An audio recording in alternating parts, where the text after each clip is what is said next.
मस्तक कटा हुआ था, और अगर शीश कट गया था, मस्तक कट गया था, तो हमारे यहाँ तो कहते हैं कि खंडित मूर्ति पूजी नहीं जाती है।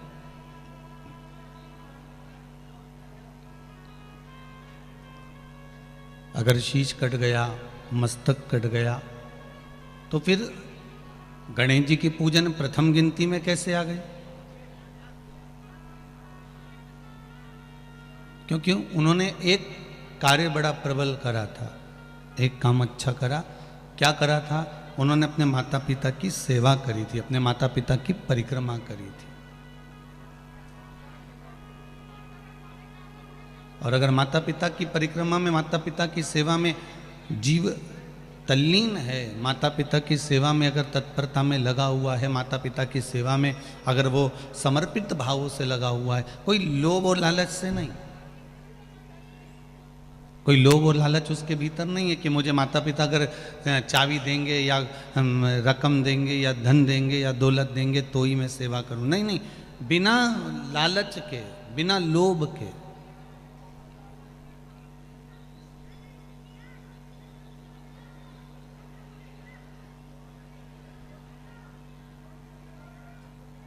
बिना लोभ और लालच के अगर हम भगवान की सेवा कर रहे हैं, या बिना लोभ और लालच के हम अपने माता पिता की सेवा कर रहे हैं, तो उसका हमको फल जरूर मिलने वाला है। वो माता पिता भले वो कुछ दें चाहे ना दें, पर आप अगर किसी जीव की सेवा कर रहे हैं, माता पिता की सेवा कर रहे हैं, गौ माता की सेवा कर रहे हैं, संत ब्राह्मण साधुजन गुरुजन की सेवा कर रहे हैं, तो आपको उसका लाभ मिलेगा जरूर, उसका लाभ अवश्य प्राप्त होगा। ठीक है, उसका लाभ आपको मिल जाएगा।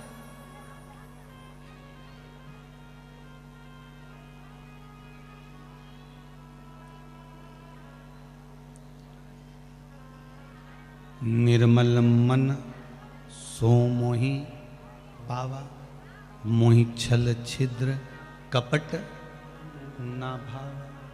भगवान कहते हैं कि आप मुझे निर्मल मन से, निर्मल भावों से, निर्मल दिल से, निर्मल चित्त से आप मुझे अगर रिझा रहे हो तो मैं मिल जाऊंगा।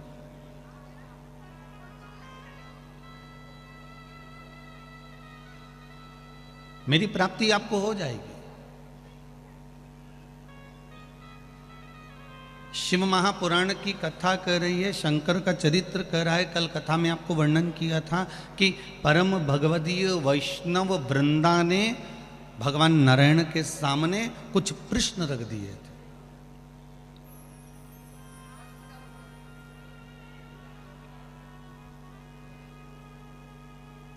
और कोई परम भगवदीय वैष्णव ही होता है जो किसी मार्ग तक लाकर छोड़ देता है। जैसे यहाँ जो खरगोन में कथा चल रही है, वैष्णव शिव महापुराण की कथा चल रही है। इंदौर में चल रही थी वो अहिल्या शिव महापुराण की कथा थी। वैष्णव शिव महापुराण की कथा कहती है कि आपका जो वात्सल्य है, आपकी जो प्रेम है, आपकी जो करुणा है, उससे परमात्मा के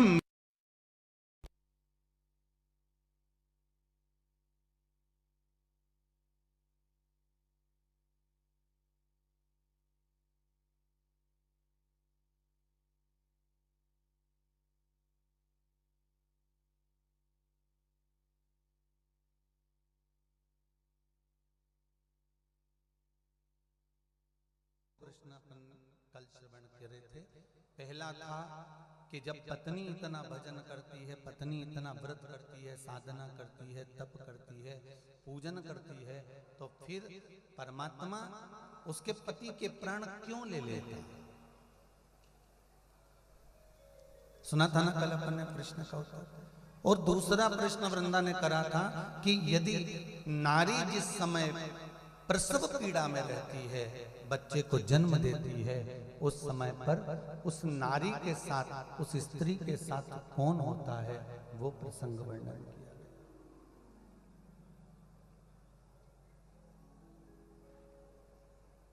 और दोनों प्रश्न का उत्तर मेरे देवाधिदेव महादेव ने दिया, क्योंकि शंकर प्रथम वैष्णव हैं और वैष्णव ही वैष्णव को समझा सकता है, वैष्णव ही वैष्णव को ज्ञान उपदेश दे सकता है।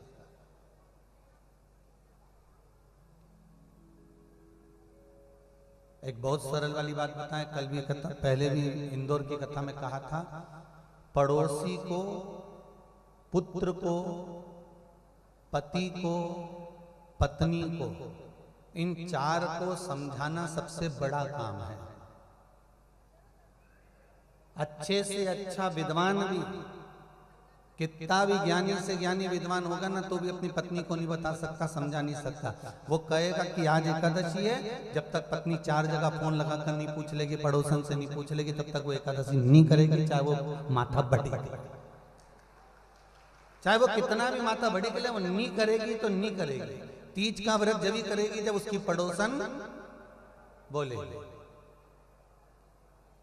चतुर्थी का व्रत वो जब भी करेगी जब उसके आसपास के मोहल्ले के लोग 2-4 बोल दें, हाँ कल चतुर्थी है या परसों चतुर्थी है या तीज है या दशमी है या पंचमी है या छठ है, वो तब करेगी। और पति इतना बड़ा विद्वान, इतना बड़ा आचार्य, इतना बड़ा शास्त्री, इतना बड़ा ज्योतिषी, वो सब कुछ बता रहा है कि देखो इतनी वजह से लगी, इतनी वजह हटी, इतनी वजह से तीज लगी, इतनी वजह से चतुर्थी लगी, इतनी वजह से दूज लगी, इतनी वजह से एकम लगी, इतनी वजह से एकादशी लगी, पर उसको कोई फर्क नहीं पड़ता। वो उसने मना कर दिया कि मैं कर लूंगी मेरे हिसाब से हो। और फिर पड़ोसन के यहाँ गई और उसने पूछ लिया, क्यों ना तुम एकादशी कब कर रही हो? तो क्या मैं तो परसों के दिन करूंगी। तो क्या लोग तो कल कर रहे हैं, तो क्या मैं तो परसों करूंगी। क्यों? मैंने सुना है कि परसों एकादशी इतनी बजे लगेगी, उतनी बजे से। तो उसने कहा ठीक है मैं भी परसों ही करूंगी। अब पति बोल रहा है देखो आज एकादशी है, कल एकादशी है, कर लो। तो कहना नहीं नहीं मैं तो परसों ही करूंगी। अब वो प्रयास,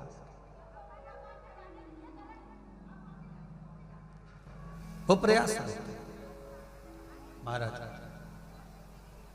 शिव महापुराण की कथा कर रही है भगवान ओगड़दानी, त्रिकालदर्शी, कैलाशी, अविनाशी की कथा कर रही है। एक परम भगवदीय वैष्णव भगवान शिव है। प्रथम वैष्णवों की गिनती में अगर कोई आता है तो मेरे ओगड़दानी, मेरे शंकर आते हैं। इसलिए मेरे ओगड़दानी, मेरे शिव, मेरे भोलेनाथ, मेरे शंकर प्रथम वैष्णव बनकर, प्रथम वैष्णव की गिनती में आकर एक वैष्णव को, एक वृंदा जो भगवान नारायण की परम भगवदीय जीव है, ऐसी वृंदा को ज्ञानोपदेश दे रहे, समझा।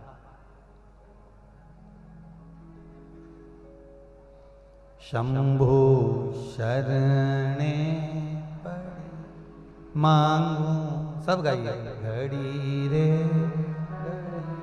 दुख दया ने दर्शन शंभो शरणे मांगू घड़ी। फिर कहेंगे ये लाइन हम बार बार कथा में क्यों गवाते हैं, हमें कोई शौक नहीं चला आप लोगों से गवाने का। आप अगर शिव महापुराण की कथा में बैठे हो तो सती शिव महापुराण की कथा जो कुबेरेश्वर धाम से कही थी, उसमें कहा था कि जब कथा सुनने के लिए कोई व्यक्ति कथा के पंडाल में पहुंचता है, जब कथा के पंडाल में जब वो पहुंचता है और कथा के पंडाल में पहुंचकर जब वो कथा की छत्र छाया, ये क्या है, ये सिर पे हम रखते हैं पल्लू, तो ये हमारे पूर्वजों की छत्र छाया। और जितनी देर हम कथा में बैठते हैं और कथा में बैठे हैं तो पंडाल के अंदर, टेंट के अंदर, छांव में, जहां कथा हो रही हो, बाहर खड़े होकर नहीं, जहां छत्र छाया इस शिव महापुराण की हो चारों तरफ, उसके नीचे बैठकर जब हम कोई बात भगवान से कहते हैं तो भगवान हमारी मनोकामना 3 महीने में पूरी कर ही देते हैं। तो इस समय इस भजन की एक लाइन में सब कुछ आ गया। शंभो शरणे मांगू घड़ी रे दुख काटो दया करी ने दर्शन जब कुंभज बाबा के आश्रम में अगस्त ऋषि के दरवाजे पर तुलसी बाबा लिखते हैं कि कुंभज ऋषि के आश्रम में अगस्त ऋषि के सामने जब भगवान शिव और सती कथा सुनने के लिए गए थे तो शंकर भगवान ने कथा में बैठकर मांग लिया था कि मुझे राम का दर्शन हो जाए। तो शंकर जी को राम का दर्शन हुआ था बीच मार्ग में। ये तुलसीदास जी ने रामचरितमानस में लिखा। और माता सती ने कथा में पहुंचते से मन में विचार कर लिया था कि बताओ मेरी तो शादी हुई है और मेरा पति मुझे यहाँ कथा सुनाने लेकर आ गया, इससे तो मैं प्राणों को त्याग देती, जलकर भस्म हो जाती तो अच्छा था। तो सती माता ने मांगा था कि जलकर भस्म हो जाती तो अच्छा था, इसलिए सती मैया जलकर भस्म हो गई और शंकर भगवान को राम का दर्शन हो गया। ये आपके ऊपर है कि आप क्या मांगते हैं।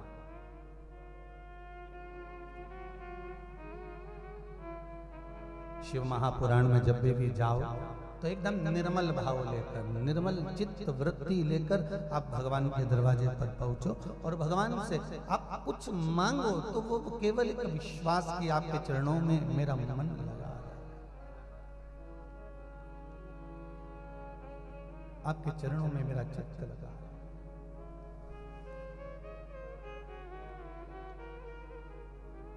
और शिव महापुराण तो वो औषधि है, जब बच्चा छोटा होता है ना तो छोटे बच्चे को महाराज एक 5 वर्ष के जन्म लिए बच्चे से लेकर 5 वर्ष तक के बच्चे को पोलियो की दवाई पिलाई जाती है। पिलाते हैं पोलियो की दवाई क्यों पिलाते हैं कि बच्चा पोलियो से ग्रसित, हाथ पैर से विकलांग ना हो।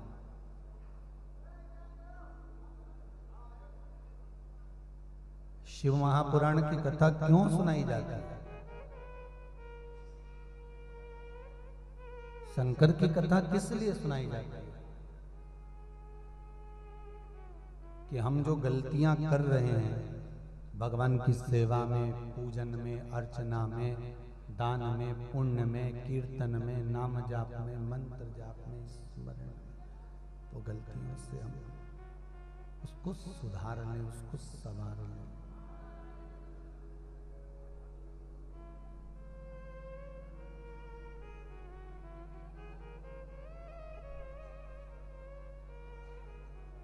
एक और अच्छी बात इस खरगोन के पावन प्रांगण में प्राप्त हुई है, आपको भी सूचना दे दें। जिन्होंने कोरोना की वैक्सीन नहीं लगवाई हो,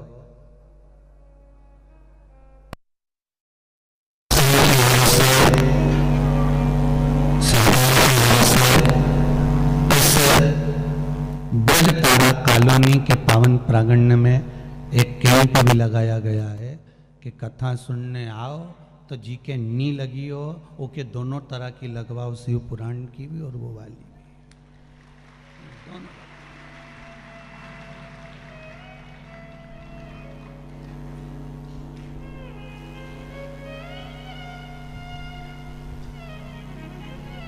ये वैक्सीन जो शिव महापुराण की है ये खुद के लिए लगवाओ और वो वैक्सीन इसलिए लगवाओ कि तुम्हारे चक्कर में दूसरा ना निपट जाए, इसलिए लगवाओ।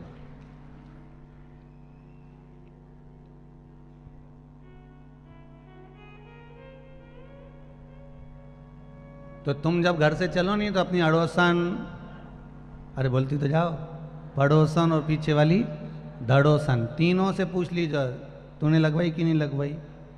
नहीं तो कथा में चल, दोनों वैक्सीन मिल रही है, ये वाली भी एक वो वाली भी, इससे अपन बच जाएंगे और वो वैक्सीन जो गवर्नमेंट लगा रही है कोरोना महामारी की, उससे अड़ोस पड़ोस के ना जाने कितने बच जाएंगे आपके चक्कर में, इसलिए लगवा लो। तो ये प्रशासन के लिए भी एक बार जोरदार ताली बजाओ, जिन्होंने बहुत अच्छा कार्य किया, जो यहीं पे एक कैंप लगा दिया, उसके लिए बहुत बहुत धन्यवाद प्रशासन को भी, बहुत बहुत साधुवाद।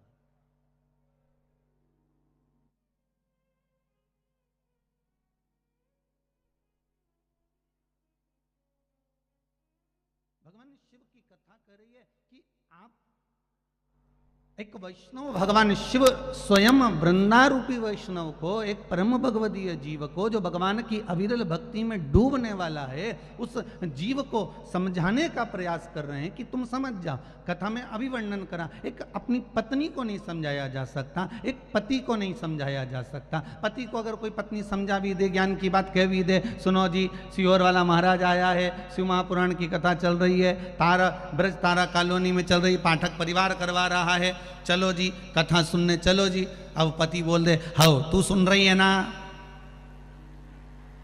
बस बहुत है।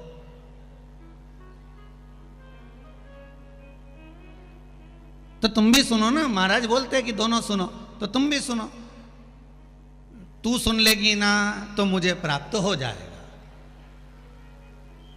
और जो ऐसा बोले नहीं कि तू सुन लेगी मुझे प्राप्त हो जाएगा, तो अभी शादियों का सीजन चल रहा है, तो उसके साथ जब शादी में जाऊं नहीं तो वो प्लेट उठाए तो मना कर दो, तुम मत उठाना। ये बेचारा इसका 500 रुपया क्यों खर्च करें, एक थाली का 500-700 रुपए की थाली आज के जमाने में बफेट की, बोलो तो सही है कि गलत है। 500-700 रुपए कैटरिंग वाला ले, तो तुम मत उठाना थाली। तो वो पूछे खाना नहीं खाएंगे, मैं खाऊंगी तो मुझे टच कर लो, बस। तुम ही तो बोले तू सुन रही है ना तो मुझे मिल जाएगा, तो मैं जब रसगुल्ला खाऊं ना तुम टच कर ही लो, तुम्हें मिल जाएगा। अरे शिव महापुराण की कथा कहती है तुम भजन करोगे तो तुम्हें मिलेगा, वो भजन करेगा तो उसको मिलेगा। राम जो जपेगा उसका ही कल्याण निश्चित होगा। ये आपके ऊपर है कि हम भजें ना भजें, प्राप्त हो अपने लिए।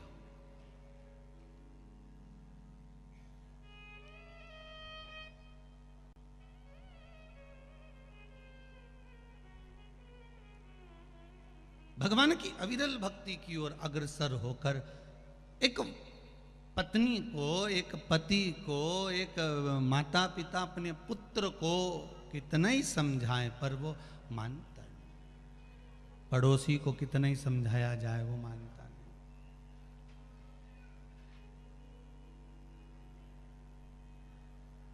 कितना समझाते हैं माता पिता अपने बच्चों को, देखो बेटा जीवन में बनो तो राम बनो, जीवन में बनो तो श्रवण बनो। एक दिन बच्चे को गुस्सा आ गया, बच्चा बोला मम्मी तुम रोज राम और श्रवण बनने को कहती हो, कभी कृष्ण बनने को तो कहती नहीं हो, कभी कृष्ण भी बनने को कह दिया करो। तो माता पिता बोले हम तुम्हें कृष्ण बनने को भी कह दें, परंतु तुम कृष्ण के बाहरी स्वरूप को जानते हो, भीतर के स्वरूप को आप कृष्ण के नहीं जानते।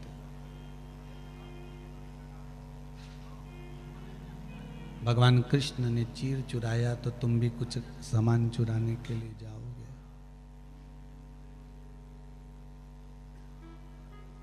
भगवान कृष्ण ने माखन चुराया तो तुम भी माखन चुराने के लिए जाओगे। पर भगवान का जो भीतर का स्वरूप है कि चीर चुराना या माखन चुराना, अर्थात गोपियों के हृदय को, चित्त को, वृत्ति को चुरा लेना, अहंकार काम लोभ वासना से, तृष्णा से मुक्त कर दे, वो तुम समझ नहीं पाओ। ठीक है मम्मी, अगर तुम कह रही हो कि राम बनो, कृष्ण बनो, राम बनो, श्रवण बनो, तो मैं राम बनने को तैयार हूं। जैसे दशरथ जी ने पूरी सत्ता राम जी को सौंप दी थी, वैसे आप भी मुझे अपनी सत्ता सौंप दीजिए, आप भी अपनी सत्ता मुझे सौंप दो।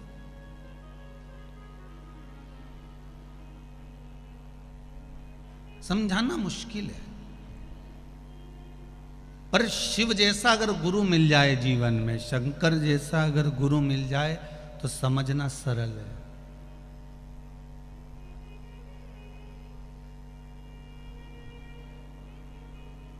शिव रूपी अगर गुरु मिल गया तो समझना सरल है।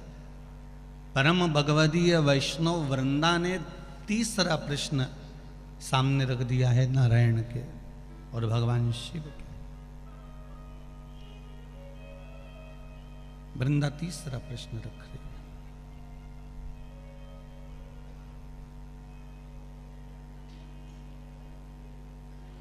नारी को ही जीवन में दुख सबसे ज्यादा क्यों मिलता है?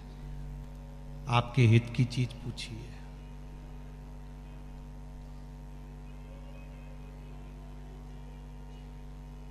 सबसे ज्यादा नारी को ही दुख क्यों मिलता है?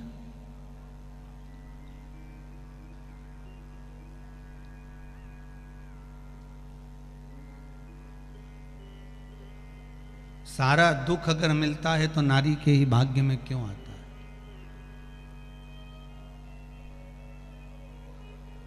बहुत सुंदर प्रसंग है महाराज। ये जो तीसरा प्रश्न है, जितने लोग आस्था चैनल पर कथा सुन रहे हैं, जितने लोग मोबाइल पर, फेसबुक, यूट्यूब पर कथा सुन रहे हैं, और जितने लोग इस खरगोन की पावन धरा पर कथा सुन रहे हैं, बहुत ध्यान से सुनना कि नारी के खाते में, स्त्री के खाते में ही दुख क्यों होता है?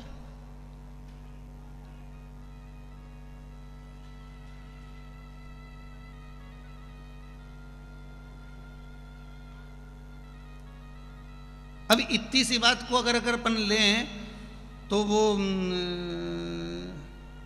एक सरल भाषा में कहें तो किसी अच्छे धनपति से पूछा जाए, किसी अच्छे संपदावान से जिसकी अच्छी दुकान हो, किराना फिराना, कपड़ा मकड़ा, आके जितनी भी दुकानें होती हैं, इन सब के घर वालों से पूछा जाए कि ईमानदारी से बोलो, जो एक नंबर की कमाई होती है, जो अच्छा पैसा आता है, वो तो पति के खाते में आता है। बहुत सरल भाषा में समझना हो, जो अच्छी कमाई आई, जो एक नंबर की आई, वो पति के खाते में आई, और जो इनंग उनंग की आई, वो पति क्या करता है? एक खाता अपनी पत्नी के नाम से खुलवा के रखता है कि जो इधर उधर की आए वो इका खाता में जाए। बोलो सही है कि गलत है? भले तुम मुंडी हिलाओ चमत हिलाओ, पर सीधी सीधी बात है। एक खाता इनका भी खुलवा के रखो कि थोड़ा बहुत पैसा ज्यादा आ गया तो इनके खाते में डाल दिया, थोड़ा बहुत धन आ गया इनके खाते में दे दिया, जो पैसा आया इनके खाते में पहुंच गया। क्यों? कारण क्या है उसका?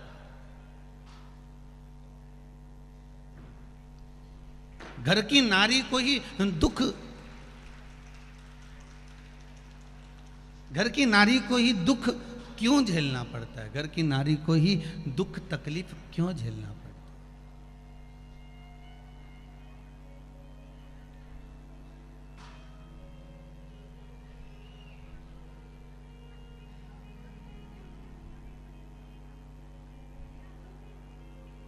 क्यों? तो कहा उसका एक कारण है। घर की जो नारी होती है, घर की जो बहू होती है, घर की जो स्त्री होती है, जो नारी होती है, पूरे परिवार में, पूरे परिवार का भार तत्व जितना भी होता है, पूर्वजों का, पितरों का, आहूतों का, वासुकों का, ये सारा भार घर की नारी के ऊपर होता है। रोटी बनाकर कौन देती है? जम के बोलिए, घर की नारी। भोजन बनाकर किसने दिया? नारी ने। पितरों के लिए अगर भोजन छोड़ा गया है, कंडा पर, गोबरी पर छोड़ा गया, या ब्राह्मण को भोजन कराया गया, भोजन किसने बनाया? जम के बोलते जाओ जल्दी, नारी। पति पूजन की थाली लेकर जा रहा है, उस थाली को लगाया किसने? नारी। 50 लोग घर में भोजन करने आ रहे हैं तो भोजन कौन तैयार कर रही है? घर की नारी। बच्चों को संस्कार कौन दे रही है? घर की नारी।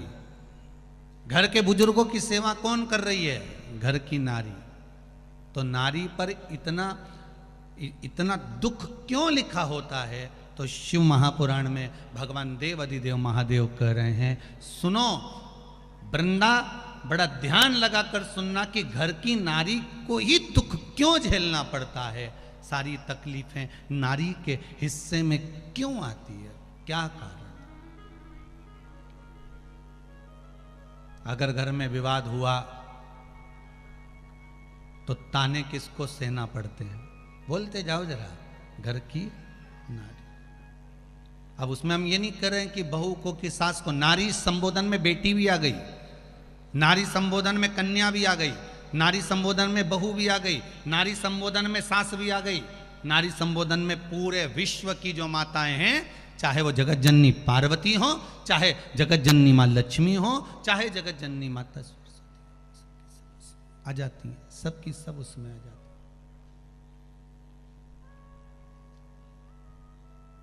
इनके खाते में दुख क्यों लिखा हुआ है? कारण क्या है? रामचरितमानस में एक बड़ी सुंदर बात आती है कि एक राजा जब वन में गया तो एक राजा जो अपनी सत्ता को हार चुका था, वो संत बनकर बैठा हुआ था। बोलो, बैठा था, संत बनकर बैठा हुआ था। और उसने कह दिया था, राजन तुम अपने नगर में ब्राह्मणों का भोजन रखिए, सारे ब्राह्मणों को भोजन करने बुलाइए, उनका भोजन मैं बनाऊंगा। ये रामचरितमानस में लिखा हुआ है, उनका भोजन मैं बनाऊंगा, मैं आऊंगा और भोजन तैयार करूंगा। और वो आया, भोजन बनाने के लिए बैठा। उसने क्या करा था? उस भोजन में मांस मिला दिया, उस भोजन में मांस मिला दिया।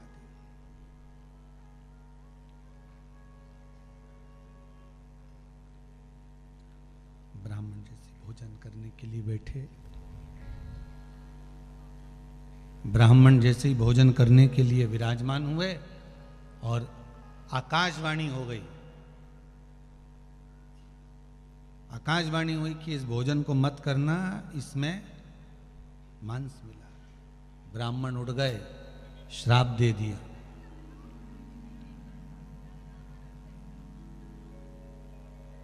कि तुम हमें यह मांस मिला हुआ भोजन करा रहे थे, श्राप दे दिया। जिसने बनाया उसको भी और जिसने खिलाया उसको। अब राजा की आंख में आंसू भरा हुआ था, राजा रो रहा था कि भोजन तो मुझे बनाकर हलवाई ने दिया है और वो भोजन मैंने खिला दिया है, तो मेरा जो दोष है उससे ज़्यादा दोष इसको लगना चाहिए जिसने मुझे बनाकर दिया। बहुत सरल भाषा में समझा रहे हैं शंकर जी के इस तीसरे प्रश्न का उत्तर। आपने भोजन बनाकर दिया और उस भोजन में अगर कुछ त्रुटि रह गई, वो भोजन में कोई कमी रह गई, केश गिर गया, कंकर आ गया, उसमें कोई जीव गिर गया, समाप्त हो गया, तुमको भान नहीं हुआ, भोजन तुमने बनाया था, वो पितरों के लिए गया, आहूतों के लिए गया, वासुकों के लिए गया, वही भोजन ब्राह्मणों की थाली में भी गया। अब उसका दोष किसके माथे पर आएगा? जम के बोलिए। जिस नारी ने निर्मित किया गया है उस नारी के माथे पर। एक जन्म का दोषी नहीं। शिव कहते हैं घर की जो बहू है, घर की जो माताएं हैं, घर की जो नारी है, जब ये कुछ निर्माण करती है और उस निर्माण में अगर कोई कमी रह जाती है तो दोष उनके माथे पर आ जाता है। इसलिए उस नारी को अपने सर्कल के अनुसार, अपने कर्म के अनुसार बार बार दुख भोगना पड़ जाता है, बार बार दुख भोगती।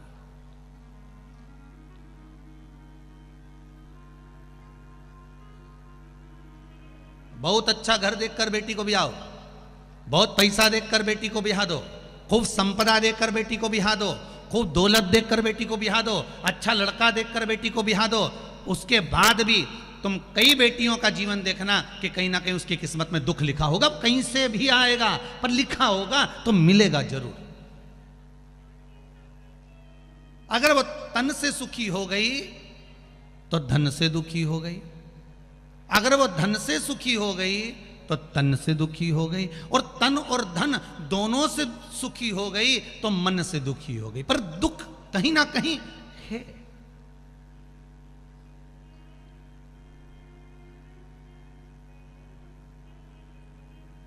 उसके जीवन में दुख है।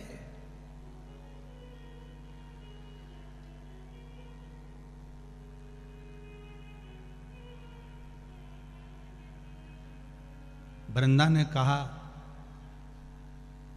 नारी के जीवन में इतना दुख है, आप देव अधिदेव महादेव हो, आप वैष्णव हो।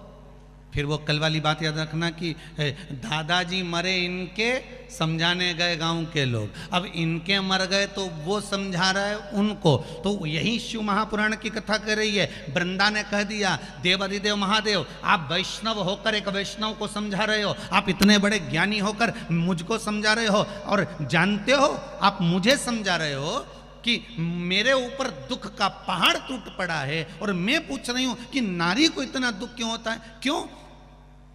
आपकी धर्म पत्नी माता पार्वती तो कैलाश पर निवास कर रही हैं, वो तो सुखी हैं, उनको दुख क्या, उनको तकलीफ क्या, उनको कष्ट क्या?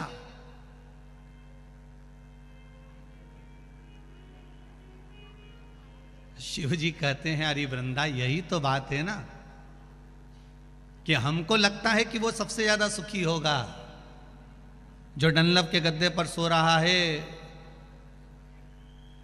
जो खूब सारा आनंद का सुख भोग रहा है, जिसके पास में डनलप का गद्दा है, खूब सारे उसके पास में हीरे के सेट हैं, सुंदर सोने के सेट हैं। फिर वही वाली बात आ गई, सोफा सेट है, सोने का सेट है, हीरे का सेट है, बस आदमी अपसेट है।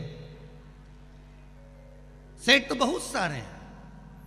हमको लग रहा है कि इसका बंगला बहुत बड़ा बना हुआ है, हमको लग रहा है इसके पास में संपदा बहुत सारी है, हमको लग रहा है इसके पास में दौलत बहुत सारी है, हमको लग रहा है कि इसके पास में सोना चांदी हीरा पन्ना सब कुछ बहुत सारा है। ये डनलप के गद्दे पर सो रहा है, एसी के रूम में सो रहा है, इसको सारा सुख मिल गया है। पर कभी उसके भीतर का अगर कोई भाव जाने तो दुनिया का सबसे दुखी व्यक्ति वह भी होगा, क्योंकि उसके हृदय में कुछ ना कुछ दुख तो जरूर होगा। ये वही जान सकता है, जिसको है वो जान सकता है कि उसके जीवन में क्या दुख है। शंकर भगवान से माता वृंदा कर रही है कि आपके जीवन में, माता पार्वती के जीवन में सारा सुख है, और आप मुझे ज्ञान दे रहे हो कि नारी के जीवन में दुख तकलीफ क्यों? उसका उत्तर दे रहे हो कि प्रत्येक नारी के जीवन में दुख है।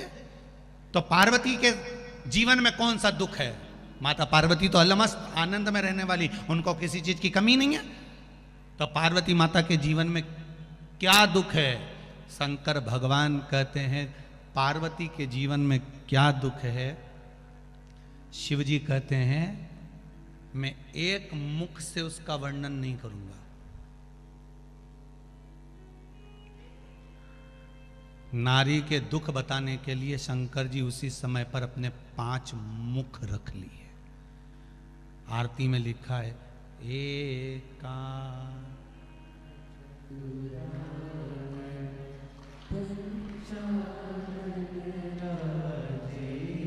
अब एक मुख वाले भगवान विष्णु, 4 मुख वाले ब्रह्मा और 5 मुख वाले शिव जी के 5 मुख कब हुए थे? जब एक नारी के दुख का बखान शंकर जी वृंदा को कर रहे थे। कोई आपसे पूछे तो बता देना। एकानंद चतुरानंद पंचानंद भोले पंचानंद। अब देखिए 5 मुख 15 आंखें, कितनी आंख? जब शिव जी के 5 मुख हैं, एक मुख पे 3, तो 5 पे मिला के कितनी हो गई? 15।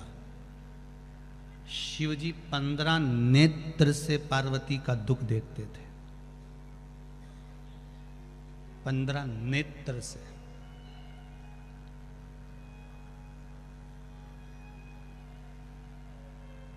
और बखानने के लिए, उस दुख का वर्णन करने के लिए शिव जी ने कितने मुख ले लिए थे? जम के बोलो जरा। 5 मुख। कोई आपसे पूछ ले कि शंकर जी 5 मुखी कब हुए, उनके पंचानंद नाम कब हुआ, तो आप कह सकते हो वृंदा एक परम भगवदीय वैष्णव को जब एक वैष्णव अपने मन की बात समझा रहा है, जब उसकी घर की बात कहने का समय आया तो उस शिव जी ने पार्वती के दुख का वर्णन करने के लिए 5 मुख धारण कर लिए, 5 मुख रख लिए।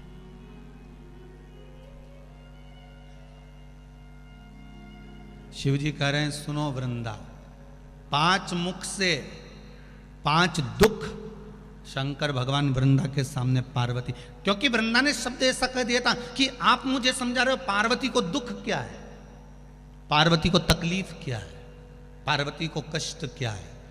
तो पहला दुख कह दिया था अरे ओ वृंदा, पार्वती को दुख इस बात का है कि उसके 13 बच्चे हुए पर उसके गर्भ से एक भी नहीं हुआ। ये जीवन का सबसे बड़ा दुख है। कितने बच्चे हैं शंकर भगवान के? 13।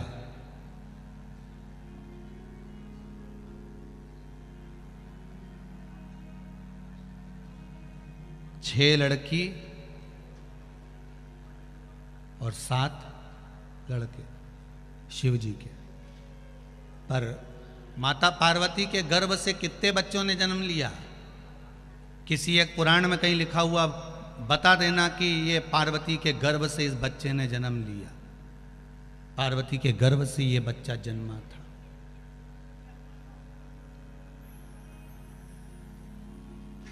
किसी एक पुराण में कहीं लिखा हो कि ये पार्वती जी के गर्भ से जन्मा है। नहीं, 6 पुत्र षडानंद कार्तिकेय का जन्म हुआ तो गंगा जी के जल से हुआ। 5 लड़कियों का जन्म हुआ तो गंगा जी के जल से हुआ। 1 बेटी अशोक सुंदरी का जन्म हुआ तो अशोक के वृक्ष से हुआ। गणेश जी का जन्म हुआ तो पार्वती के तन के उपटन से हुआ। अब बचई कौन है? जो प्रगटा 5 मुख मेरे शिव ने लिए, 15 आंखें मेरे शंकर भगवान ने बनाई है।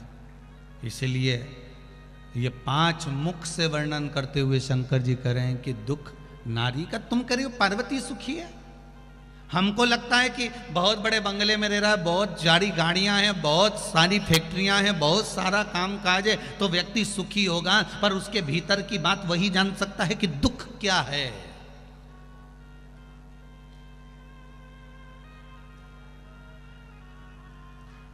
बहुत सुंदर प्रसंग है महाराज जी। धन का बिस्तर मिल जाए पर नींद को तरसे नैन, और कांटों पर भी सोकर आए किसी के मन को चैन। बहुत पैसा होने के बाद भी लोगों को रात को नींद नहीं आती, गोली खाकर सोना पड़ता है। और बहुत गरीब बड़ा व्यक्ति, ठेला चलाने वाला, झाड़ू लगाने वाला, सफाई करने वाला, पोछा लगाने वाला, घर में चौकीदार, नौकर, सेवक, वो आराम से फटे हुए टाट पर, बोरे पर भी सोता है तो चकाचक सोता है, उसको नींद भी अच्छी आती।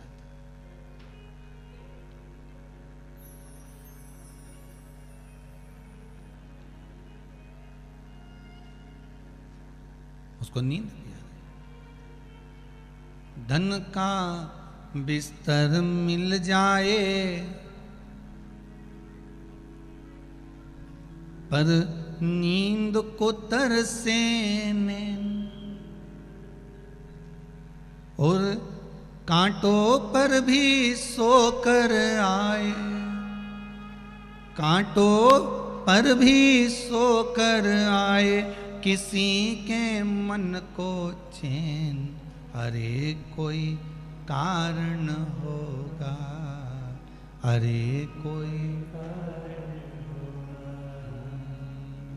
एक झोली में फूल भरे हैं, एक झोली में कांटे, तेरे बस में कुछ भी नहीं, वो बांटने वाला बाटे। अरे कोई,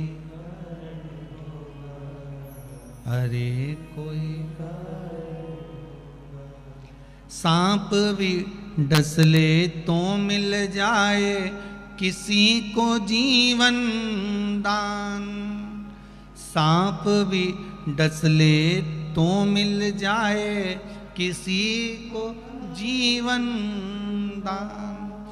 एक चींटी के कांटे से, एक चींटी के कांटे से अरे मिट जाए नाम और निशान। अरे कोई होगा, अरे कोई। महाराज किसी को सांप भी डस लेता है तो भी वो बच जाता है, छत से गिर भी जाता है तो भी वो बच जाता है, कहीं नदी में कूद भी गया तो भी बच जाता है, कहीं पड़ भी गया तो भी बच जाता है। और कहीं कहीं घर में आखिरी चिराग है, छोटा सा जीव है, छोटा सा बच्चा, एक अकेला घर का चिराग, और मालूम पड़े उसको भी मालूम पड़े कहीं ऐसा घटना घट जाती है कि वो चला जाता है, पूरा वंश समाप्त हो जाता है।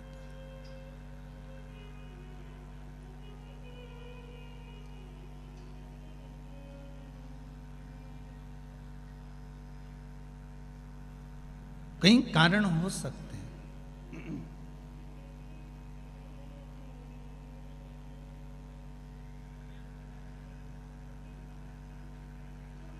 एक मच्छर एक गुरुजी के पास गया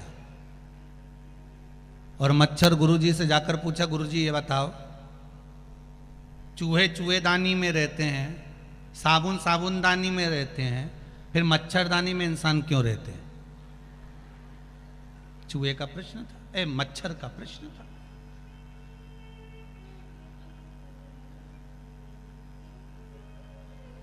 अच्छा, प्रश्न भी होते हैं, ऐसा नहीं है। अब जैसे आज ही की बात समझ लो, आज कहाँ, आज की नहीं है, जब मंडलेश्वर गए थे ना, अभी आते समय मंडलेश्वर ने नर्मदा जी का पूजन करा, तो वहीं पर हमने पूछ लिया एक व्यक्ति से, ये रास्ते में बात करते करते आ रहे थे, आशीष और वो शर्मा जी दोनों बात कर रहे थे, तो इस क्षेत्र में मिर्ची अच्छी होती है, यहाँ मिर्ची बहुत लगती है और यहाँ मिर्ची का फसल होती है, आपके क्षेत्र की ऐसी बात चल रही थी, यहाँ पानी खूब है, सही है।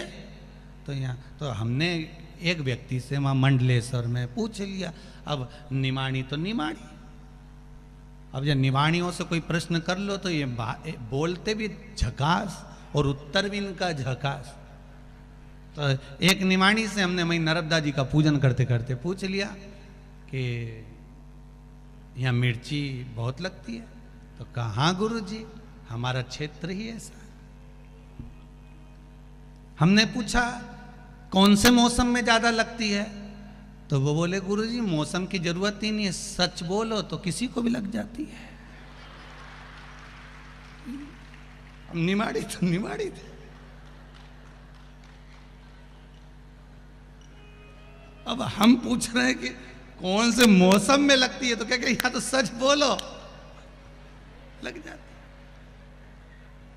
तो हमने भी फिर प्रश्न एक भी नहीं करा, हमने कहा नर्मदे हार और सीधे जजमान के घर, अब मत रुकियो। सबसे भिड़ियों पर निमाड़ियों से मत भिड़ियो महाराज। महाराज बड़ा सुंदर एक निमाड़ी भजन में एक बड़ी सुंदर बात कही गई ना, वो मीठी लगे न मने श्याम, मीठी लागे न श्याम महादेव रावण, मीठी लागे न श्याम महादेव रावण, मीठी लागे न श्याम महादेव रावण, मीठी लागे ने श्याम महादेव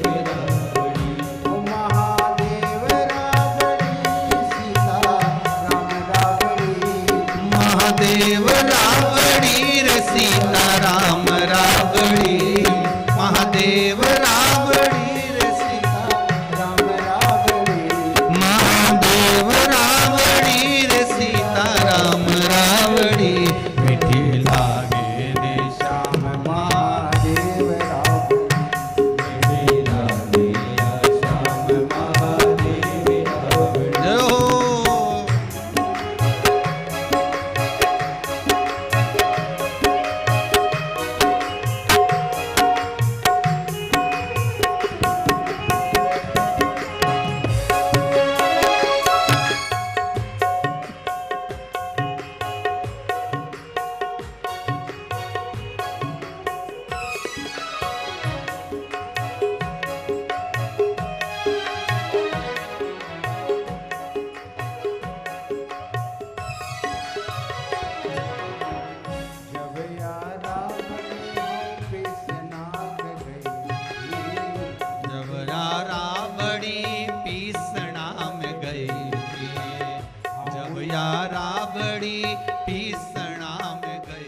चले ना चले माकड़ी ओ घंटी चले ना जय हो माकड़ी मिठी लाली श्याम महादेव रावड़ी मिठी लाली श्याम महादेव रावड़ी महादेव रावड़ी सीताराम रावड़ी महादेव रावड़ी सीताराम रावड़ी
शंकर का चरित्र कह रहा है, भूत भावन भूतेश्वर भगवान शिव की कथा कर रही है। नारी के जीवन में दुख है और उसके जीवन में जो दुख है स्वयं कह रही है, स्वयं वर्णन कर रहे हैं। देवाधिदेव महादेव स्वयं कर रहे हैं कि वृंदा आपको लग रहा है, वृंदा ये आपको लग रहा है कि पार्वती के जीवन में दुख नहीं है। भगवान भूतनाथ भूत अधिपति भूतेश्वर मेरे शंकर कहते हैं कि नारी कोई भी हो उसके जीवन में दुख रहता है। नारी कोई भी हो,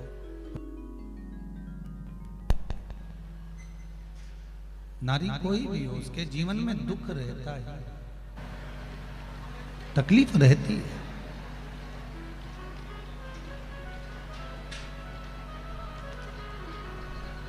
एक परम भगवदीय वैष्णव शिव ने अपने 5 मुख रखकर 5 मुखों को धारण कर कर वृंदा को पार्वती के भी जीवन के दुखों को बताया और बहुत सरल से भाव है भाई। वृंदा ने जो प्रश्न किया है केवल खुद के लिए नहीं, तो संपूर्ण भूमंडल में जितने भी जीव विराजमान है, संपूर्ण भूमंडल में जितनी भी नारियां विराजमान है, संपूर्ण भूमंडल में जितने भी लोग विराजमान हैं, संपूर्ण ब्रह्म भूमंडल के हित के लिए प्रश्न करा है वृंदा देवी ने। अब वृंदा देवी का चौथा प्रश्न है,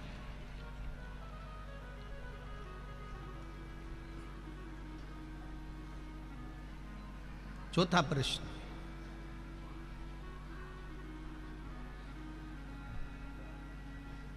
वृंदा देवी का ये चौथा प्रश्न है कि नारी के अंत समय में जब नारी के प्राण छूटते हैं, अंत समय में नारी के जब प्राण छूटते हैं, उस समय पर उस नारी के प्राण छूटने के समय पर, नारी के जब प्राण छूटे, नारी के जब प्राण जाए, अंत समय पर उस नारी का पति लोक गमन, पति के लोक में अगर उसको जाना है, पति लोक में उससे पहुंचना है, तो वो किस स्मरण में डूब जाए, क्या करे कि वो पति लोक को चली जाए। शंकर भगवान की शिव महापुराण की कथा में स्वयं शिव जी ने चंचुला देवी से भी ये बात कही है। केवल एक नारी से, केवल वृंदा से नहीं, चंचुला देवी से भी उन्होंने एक प्रश्न कहा।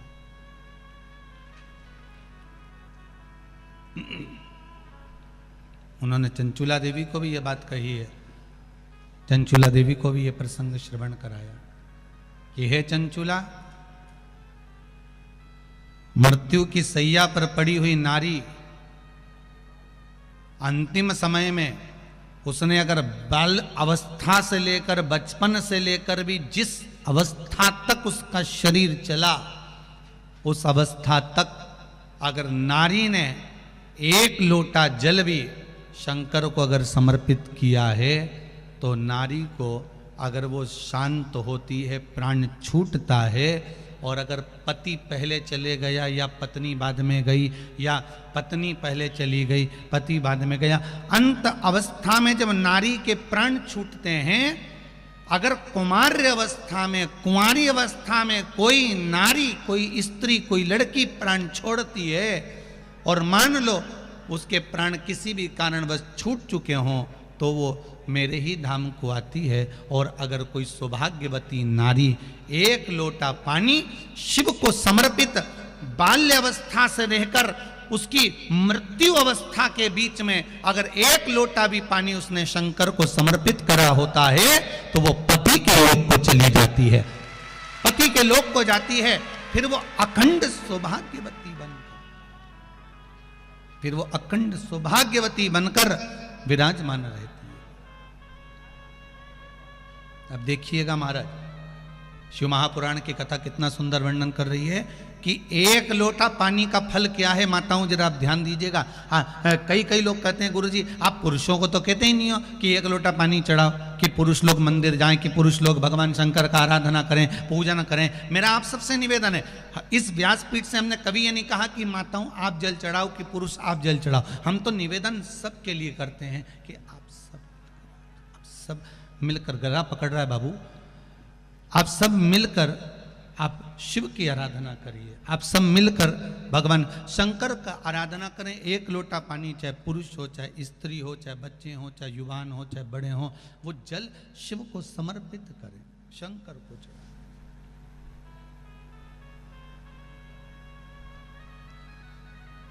शिव को जल समर्पित करो।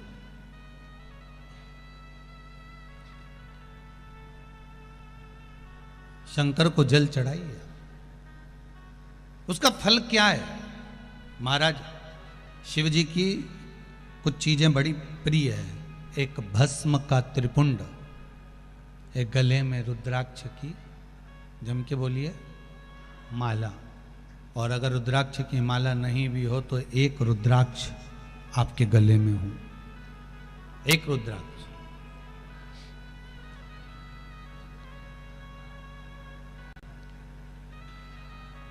मस्तक पर त्रिपुंड हो, गले में रुद्राक्ष हो, और मुख पर या तो पंचाक्षर मंत्र नमः शिवाय ओम, या ओम नमः शिवाय, या श्री शिवाय नमस्तुभ्यम। फिर से बोलिए, श्री शिवाय नमस्तुभ्यम, श्री शिवाय नमस्तुभ्यम। पंचाक्षर मंत्र या शिव महापुराण का मूल मंत्र आप उसका स्मरण कर लें। कितनी विशेष महत्वता है इन मंत्रों की, आप लोगों के पत्र में वर्णन किया है, आप लोगों ने बड़ा सुंदर सुंदर बोला है।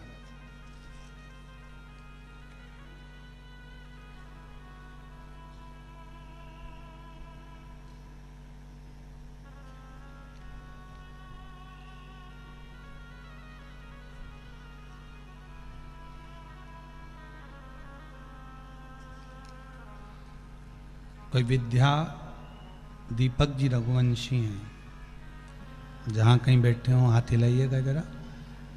विद्या दीपक जी रघुवंशी, इनने लिखा है गुरुदेव, कहीं बैठे हैं जिन्होंने पत्र लिखा है, विद्या दीपक जी रघुवंशी।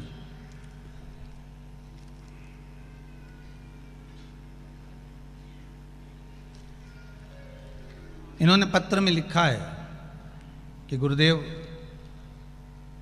आषाढ़ महीने में मैंने पशुपति व्रत किया था। मेरी 2 मनोकामना थी जिसके लिए मैंने व्रत किया था। एक पति का रिटायरमेंट था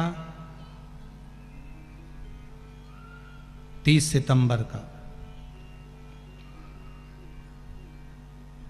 और रिटायरमेंट हो गया, पर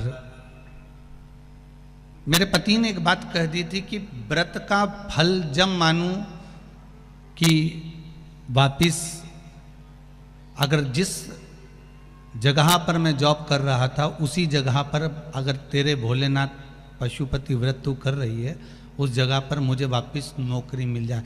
अब ये परीक्षा भी बड़ी विचित्र है साहब कि जब रिटायरमेंट हो गया तो अब नौकरी मिलना भी कठिन है। पर भेरू तो भेरू, अब पक्के, अब तो महाराज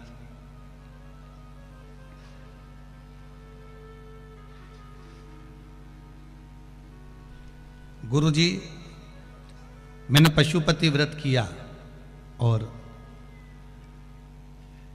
3 महीने के बाद दीपावली के दिन रूप चौदस की हम पूजन कर रहे थे, और पूजा स्थान से उठे और मोबाइल पर व्हाट्सएप पर इनका वापस ज्वाइनिंग लेटर आ गया कि 6 महीने की नौकरी वापस मिलती है।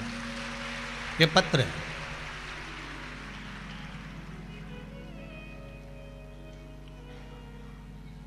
जब जहां से सब आज समाप्त हो जाए, सब जगह से जब फिर वही बात आ गई, हम पहले भी कहे आज फिर कहते हैं, जब सबको परख लो,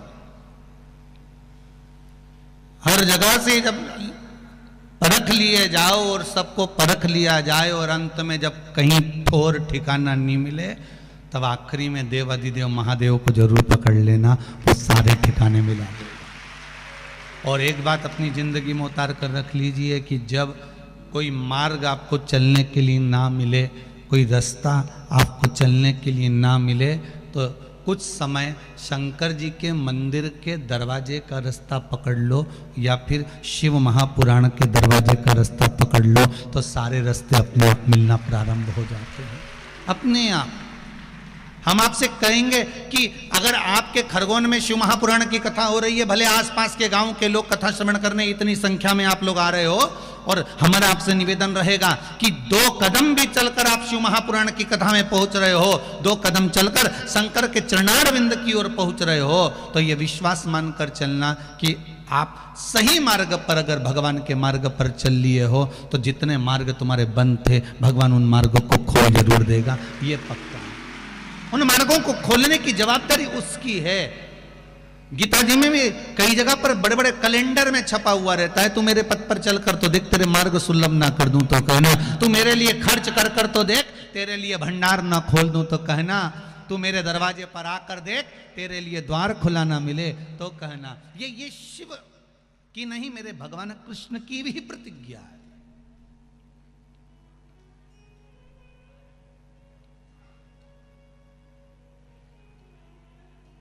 मेरे प्रभु कितना कितना पत्रों में भाव आप लोगों ने वर्णन किया महाराज जी।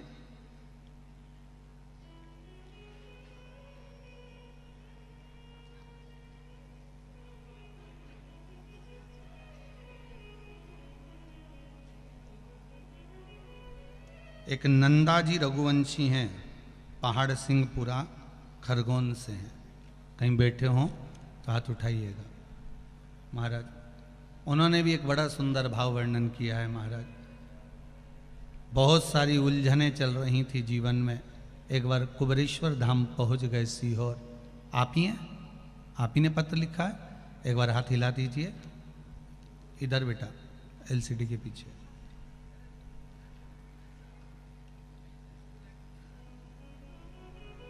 जीवन में बहुत सी उलझनें चल रही थी, एक बार कुबरेश्वर धाम पहुंच गए। वहां से आप ही ने कथा में कहा था कि कंकर संकर होता है, तो मां का कंकर उठा ला,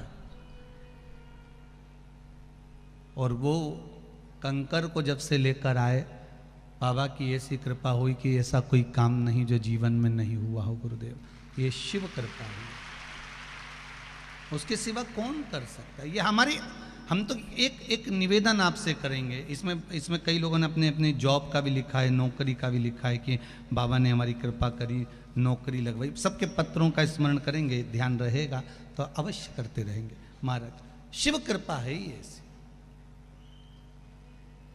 आप दिल से उसको श्रवण करो, दिल से शिव स्मरण करो, और श्री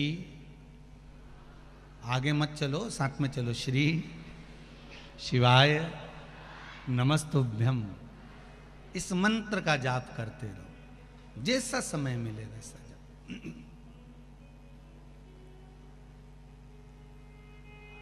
और हम तो अब कहेंगे कि पूरे भारत की भूमि पर शासन को भी लागू कर देना चाहिए कि सुबेरे सुबेरे मंत्र जपो रे, ओम जपो, नमः शिवाय जपो, पंचाक्षर जपो, ओम नमः शिवाय जपो, चाहे श्री शिवाय नमस्तुभ्यम जपो, पर जपो सुबेरे उठते से ही, कहीं एक रूप में कहीं प्रभात फेरी निकल जाए, ओम नमः शिवाय, ओम नमः शिवाय, श्री शिवाय नमस्तुभ्यम, कहीं मंत्र का जाप, कहीं राम नाम, कहीं कृष्ण नाम, शिव नाम जपते रहो।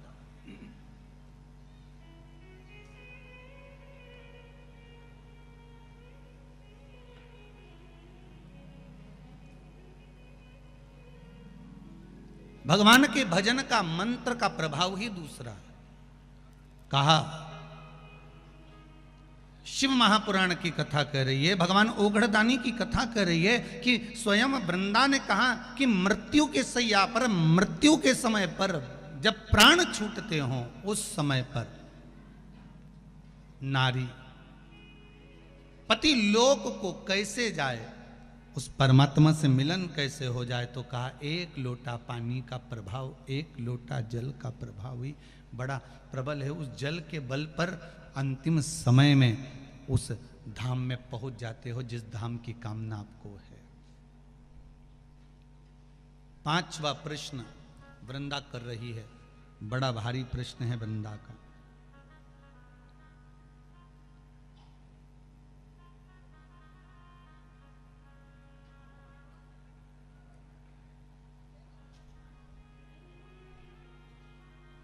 जब मां अपने बेटे को जन्म देती है, बहुत भारी प्रश्न है। खरगोन की इस पावन धरा से जो ये पाठक परिवार द्वारा कथा चल रही है, इस कथा से पूरे विश्व के लोगों को इस प्रश्न के बल पर बल प्राप्त होगा। ये जो 5 प्रश्न हैं, शायद जीवन में कभी श्रवण करने को मिले हो, इसका उत्तर की ना मिला हो, पर हर व्यक्ति के दिल की तमन्ना थी इन 5 प्रश्न को वैष्णव के मुख से सुनना और वैष्णव के लिए कहना। 5वां प्रश्न है, मां जिस बेटे को जन्म देती है, अपने स्तन का दूध पिलाती है, अपने रक्त से सराबोर कर कर गर्भ में रखती है, वो बेटा एक दिन अपनी मां से मुख क्यों मोड़ लेता है? प्रश्न जरा प्रबल है।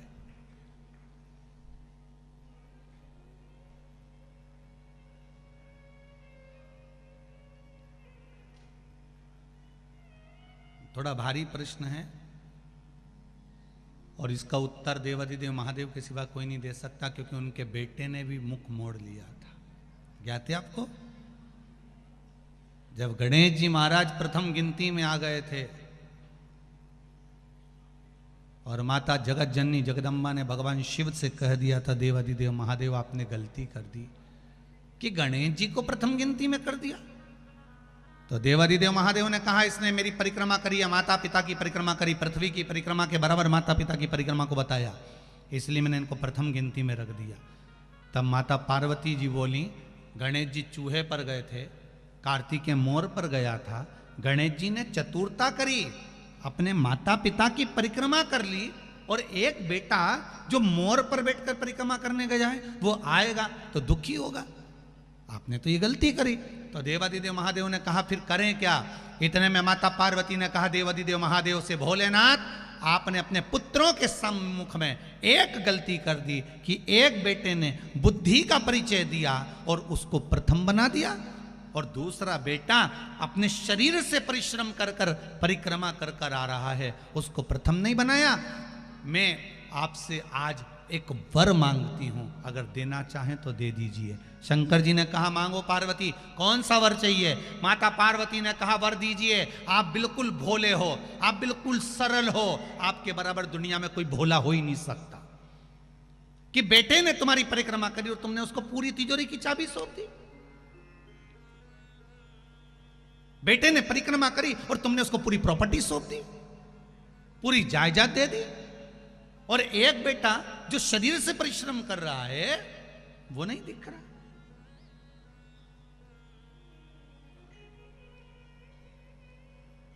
दो बेटे, एक फोन पे लगा रहे, सारा व्यापार फोन पे, हाँ माल भेज देना, हाँ ऐसा कर लेना, ऑफिस में बैठा बैठा लिखा पढ़ी करता रहे, ऑफिस में बैठा बैठा काम करता रहे, और एक बेटा इंदौर जा रहा है, पुणे जा रहा है, मुंबई जा रहा है, यहाँ जा रहा, वहाँ जा रहा, वहाँ पहुँच रहा, वहाँ कर रहा।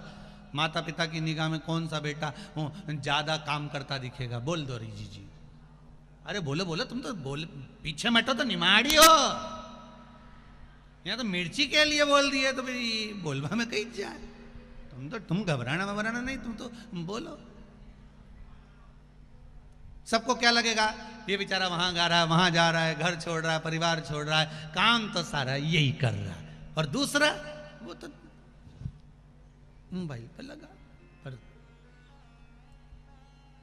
एक अगर मोबाइल पर लगा हुआ है, बैठकर ऑफिस संभाल रहा है, वो भी अपना बुद्धि का परिश्रम कर रहा है, तो दूसरा भी चल फिर कर परिश्रम कर रहा है। परिश्रम में दोनों कम नहीं है, ये माँ जानती है। इसलिए माता पार्वती ने कहा कि वो शरीर का परिश्रम कर कर आया और इसने बुद्धि का परिश्रम करा, तुमने प्रथम स्थान दे दिया।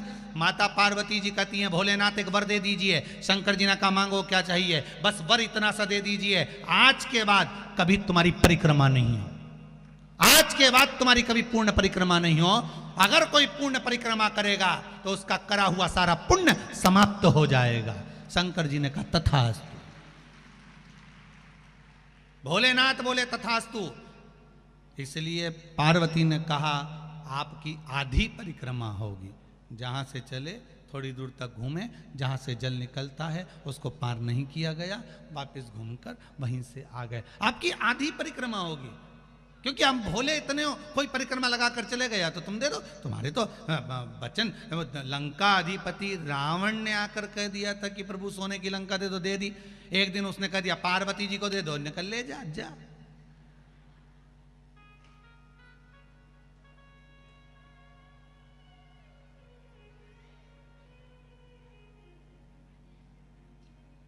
होता है ना। एक डॉक्टर ने, मरीज गया और मरीज ने डॉक्टर से कहा, डॉक्टर साहब मैं बड़ा टेंशन में रहता हूँ, बहुत परेशानी है जीवन में। तो डॉक्टर समझा रहा था उसको, बहुत प्रेम से समझा रहा था कि देखो दिन भर भले तुम टेंशन में रहो, परंतु रात को टेंशन लेके बिल्कुल मत सोना, रात को टेंशन लेके बिल्कुल मत सोना। तुमसे निवेदन है दिन भर कैसे भी रहना, पर रात को टेंशन लेके मत सोना। तो मरीज बोला फिर वो टेंशन को मायके भेज दूं क्या? मतलब टेंशन कौन थी, टेंशन कौन थी, उसको मायके भेज दूं? तो डॉक्टर बोला भैया तू अपने घर जा, मेरी लड़ाई मत करा देना, तू अपने घर जा। मांगा देवाधिदेव महादेव, वही बात सामने जो प्रश्न था ना एक सम्मुख में कि वही चूहेदानी में चूहा सोता है, साबुनदानी में साबुन, फिर मच्छरदानी में इंसान क्यों सोता है? तो गुरु ने मच्छर से कहा उसका केवल एक कारण है कि ये काम, ये लोभ, ये विषय, ये आसक्ति, ये वासना, ये तृष्णा के मच्छर अंदर प्रवेश ना करें। इसलिए शिव महापुराण रूपी ज्ञान की मच्छरदानी लगाकर चैन की नींद सोइए, ये प्रवेश नहीं करें। मनुष्य सेफ्टी के लिए, अपने लिए सेफ होकर ज्ञान की मच्छरदानी में सो।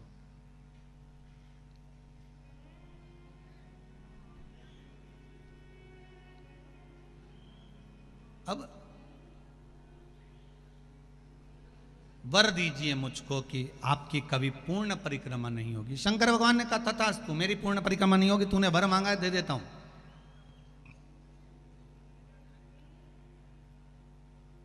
कार्तिकेय जी आए, कहा पिताजी मैं परिक्रमा कर कर आ गया हूं। पिताजी ने कहा ठीक है।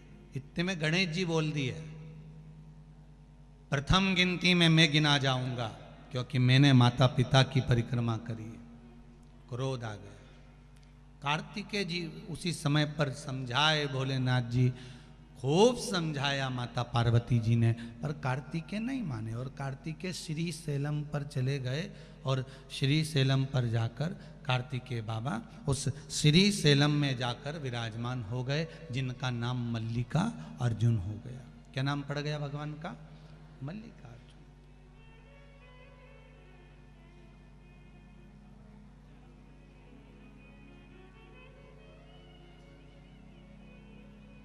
भगवान श्री मल्लिकार्जुन के रूप में विराजमान हो गए। अब देखो महीने में एक बार माता पार्वती और भगवान शंकर मल्लिकार्जुन भगवान को, भगवान कार्तिकेय को मनाने के लिए पहुंचते हैं। प्रत्येक महीने में भगवान शंकर और पार्वती वहां पहुंचते हैं कार्तिकेय जी को मनाने के लिए कि कार्तिकेय जी रुष्ट होकर चले गए। वही प्रश्न माता वृंदा कर रही है भोलेनाथ के सामने, भगवान नारायण के सामने। एक परम भगवदीय वैष्णव दूसरे वैष्णव से प्रश्न कर रहा है कि माँ जब बच्चे को जन्म देती है, माँ जब बेटे को जन्म देती है, तो बेटा अपने माता पिता से मुख क्यों मोड़ लेता है? उसका कारण क्या है? क्या कारण?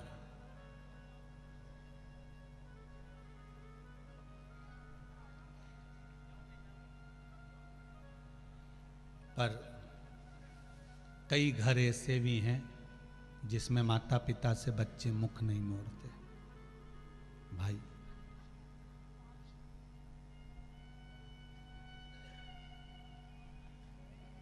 कई घर ऐसे भी हैं,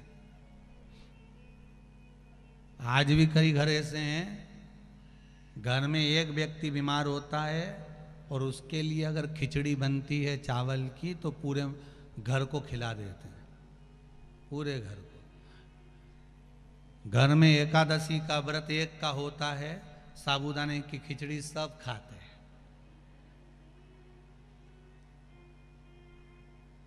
इसी से नजर आती है कि एकता कितनी अपने घर में हो। इसी से नजर आती है कि व्रत एक का और निपटा सब रहे। इससे समझ में आ जाता है कि हाँ ठीक है।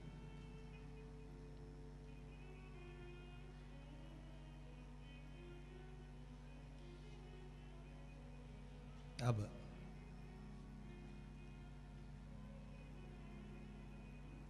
ऐसा नहीं कि सभी घर में, वृंदा का जो प्रश्न है बड़ा सुंदर प्रश्न है कि माता से पिता से बच्चा मुख क्यों मोड़ लेता है? जिसको दूध पिलाया, जिसको जन्म दिया, जिसको सम्मुख रखा, वो मुख क्यों मोड़े?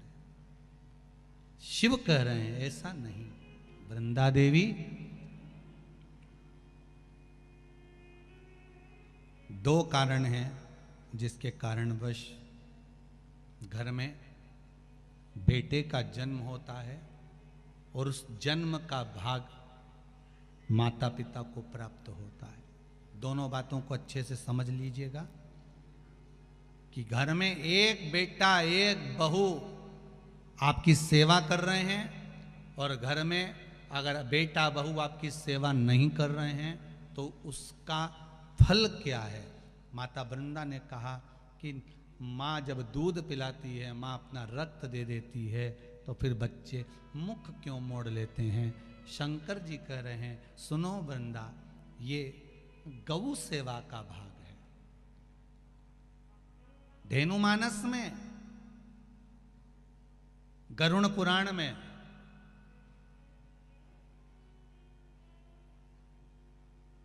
विष्णु संहिता में सुंदर बात कही गई है। यदि आपने गौ माता को रोटी दी है, प्रेम से सहलाया है, ताजा भोजन जानते हो? घर में रोटी बनी, पहली रोटी किसकी बनती है? गाय की। रोटी बनी, सबके जीमने से पहले रोटी गाय को दी है और मान लो वही रोटी फ्रिज पे रख दी, फिर डब्बे पे पड़ी रही, सब ने जीम लिया, तब पन्नी में पॉलीथिन में टंगी रही। शाम को 4-5 बजे गाय आई, तब उसके मुंह में रोटी जब ठंडी कल्ली बासी सब हो गई, तब उसके मुंह में दी। उसका फल और ताजी रोटी का फल जरा ध्यान से देख लीजिएगा, समझना इस कथा को बहुत ध्यान से। पूर्व के प्रारब्ध के अनुसार हमारे बच्चों का जन्म होता है वृंदा, पूर्व के प्रारब्ध के अनुसार हमें हमारी संतान प्राप्त होती है।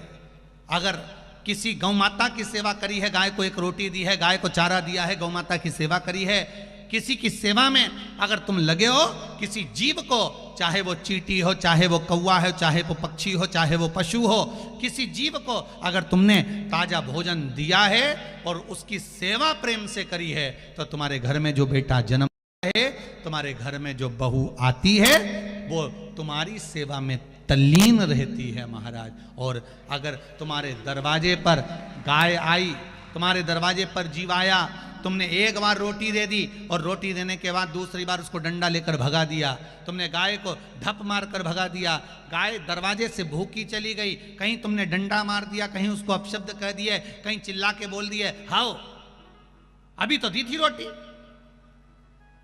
फिर आ गई, अब मत दे, क्या मना कर रही हूं ना, अंदर रख दे छोरा, बार बार रोटी देगा क्या, अभी दी तो थी, और घर में चिल्ला चोट करे, बड़बड़ाए। गाय को देखकर जब एक बार दे दी ना, बार बार देंगे क्या, जान दे उसको, जा डंडे से भगा दे, या उसको पूंछ दबा के भगा दे, पानी डाल दे, जा उसको जो अंदर घर में गाय दरवाजे पर खड़ी है और एक बार रोटी देने के बाद तुम्हारा मुख बड़ बड़ बड़ बड़ करे, समझ लेना ऐसा ही बेटा और ऐसी ही बहू तुझे मिलने वाली है, जब तुझे रोटी देंगे तो बड़ बड़ बड़ बड़ करे, वही समझ। इसलिए होशियार हो जाओ खरगोन वालों, वो क्या बोलते, सावधान इंडिया, सावधान। फिर वही वाली बात आ गई, मत बुरे कर्म कर बंदे वरना पछताएगा, भगवान की आंखों से तू बच नहीं पाएगा, तू बच नहीं पाएगा। अरे ओ अज्ञानी मत करना दान। क्यों भटके भाई, किस लिए भटक रहा? अरे एक मीराबाई की सहेली ने मीराबाई से कह दिया था, मीराबाई की सखी बोली है मीरा, तेरे दादाजी तेरे परिवार वाले मालूम है तेरे को, वो राणा के साथ तेरा ब्याह कर रहा है, राणा के साथ।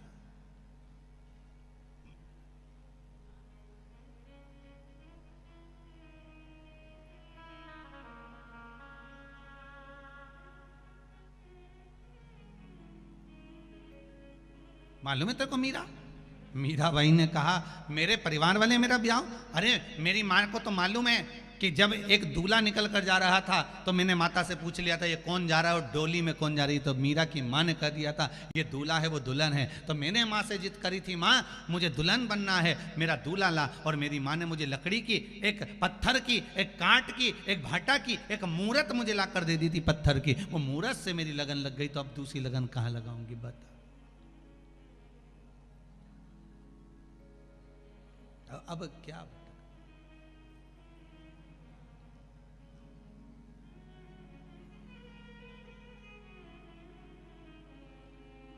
और मीरा जब फिर भगवान को बुलाती, उसकी लगन,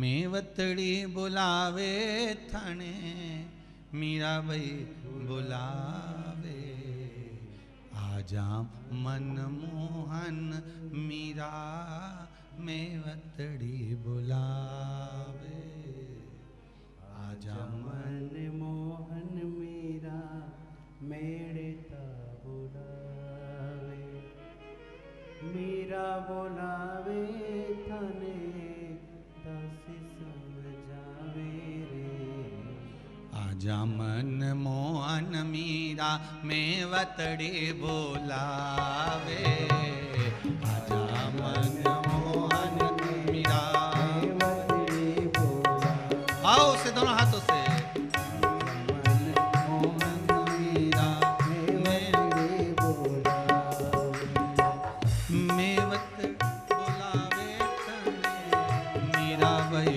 बुलावे, मनमोहन मीरा मेवतड़ी बुलावे,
तो जैसे पत्थर की मूरत में से मीरा भगवान को प्रकट कर लेती है, उसी तरह शिव महापुराण की कथा कर रही है। आपके द्वारा किया गया सत्कर्म, आपके द्वारा किया गया सुंदर भाव आपके घर में संतान के रूप में वो प्रकट होकर आ जाती है।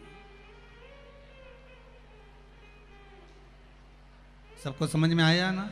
पांचवें प्रश्न का फल, बेटा बहू मुख क्यों मोड़ लेते हैं? बेटा बहू मुख क्यों मोड़ लेते हैं? कारण क्या है? उस कारण को हमें समझना है, उस कारण को हमें जानना। कारण क्या हो सकता?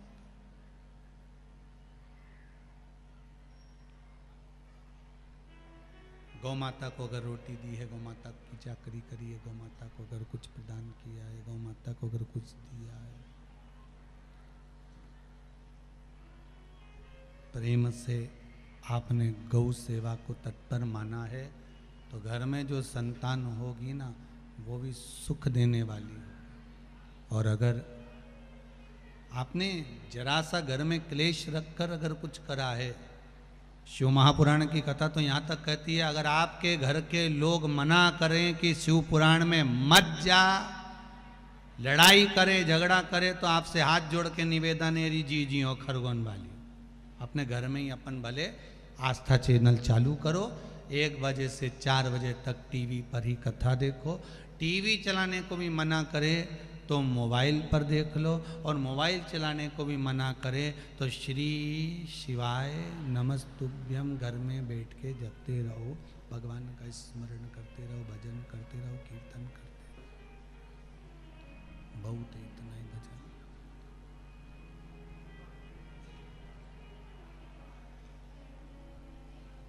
बहुत है। और उतने में ही फल की अनुभूति हो जाएगी आपको, उतने में सुख की अनुभूति हो जाएगी आपको। शिव महापुराण की कथा कर रही है। जब मन में ऐसा लगे कि शिव है कि नहीं, कई लोगों के मन में एक प्रश्न खड़ा हो जाता है कि हम शंकर भगवान को जो जल चढ़ा रहे हैं, वो भगवान वो गढ़दानी त्रिकालदर्शी कैलाशी शिव उसको प्राप्त कर रहा है कि नहीं कर रहा। हम जो दीप लगाते हैं मंदिर में, भगवान उसको प्राप्त कर रहे हैं कि नहीं कर रहे। आपका काम है भगवान के चरणों तक पहुंचना, आपका काम है भगवान के चरणारविंद तक कोई बेलपत्र हो, जल हो, धतूरा हो, दूब हो, दूध हो, शिव जी तक पहुंचाना। उसके बाद शिव उसे स्वीकार कर रहे हैं नहीं कर रहे हैं, ये शंकर जी। तेरे मंदिर में आना मेरा काम है और मेरी बिगड़ी बनाना तेरा काम। ब्रह्मा जी के मन में भी संशय उत्पन्न हो गया था। ब्रह्मदेव ने स्वयं भगवान विष्णु से कह दिया था कि नारायण आपके पिता कौन है, तब भगवान विष्णु के मुख से निकल गया था कि शिव मेरे पिता। परीक्षा करना चाहिए शिव कौन, कौन शिव, कौन शंकर। तब ब्रह्मा और विष्णु ने मिलकर एक पर्वत को घुमाना प्रारंभ करा, और उस पर्वत को घुमाने से एक शिवलिंग की आकृति प्रकट हो गई। उस शिवलिंग को भगवान विष्णु ने हाथ जोड़ लिए। सबसे पहला पार्थिव शिवलिंग का निर्माण, सबसे पहला जो शिवलिंग का निर्माण हुआ था, जो अग्नि के खंभ से शिवलिंग निर्मित हुआ था, वो भगवान ब्रह्मदेव और भगवान विष्णु की साक्षी में प्रकट हुआ था। अब उसमें भी संशय था, बहुत था।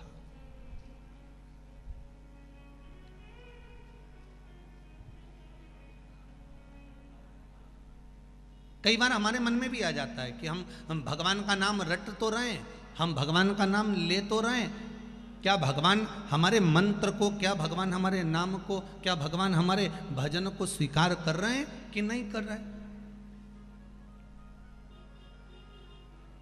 किसी किसान से जाकर पूछना, अगर वो बीज बो देता है और वो बीज नहीं लगता, पहले नहीं लगा परंतु बाद में कभी पानी पड़ गया, बाद में कुछ उसको खाद मिल गई, तो जो बीज बेकार था, जो बीज उगने वाला नहीं था, जब दूसरी फसल लेने जाते हो, जैसे तुमने सोयाबीन का बीज बोया, उसके बाद तुमने जो गेहूं का बीज बोया बाद में, तो सोयाबीन का जो बीज वहाँ पड़ा रह गया, जिसकी कोई मात्रा ही नहीं थी, वो कभी लगा ही नहीं था, वो पहले से पड़ा हुआ था, फिर भी अगर उसको पानी मिल गया, उसको थोड़ी सी खाद मिल गई, उसको अच्छा कुछ भाव मिल गया, तो फिर वो बीज भी गेहूं के साथ में अंकुरित हो ही जाता है। उसी तरह हम जो भजन करते हैं, हमने तो भजन कर लिया, हमने तो शिव नाम ले लिया, हमने तो मंत्र का उच्चारण कर लिया, अब वो बीज हमने जो बोया है, हमने जो मंत्र जपा है, हमने जो नाम जाप लिया है, वो कभी ना कभी अंकुरित जरूर होगा और शंकर उसका फल जरूर प्रदान करेगा। हम जो ले रहे हैं उसका फल हमें प्राप्त होगा।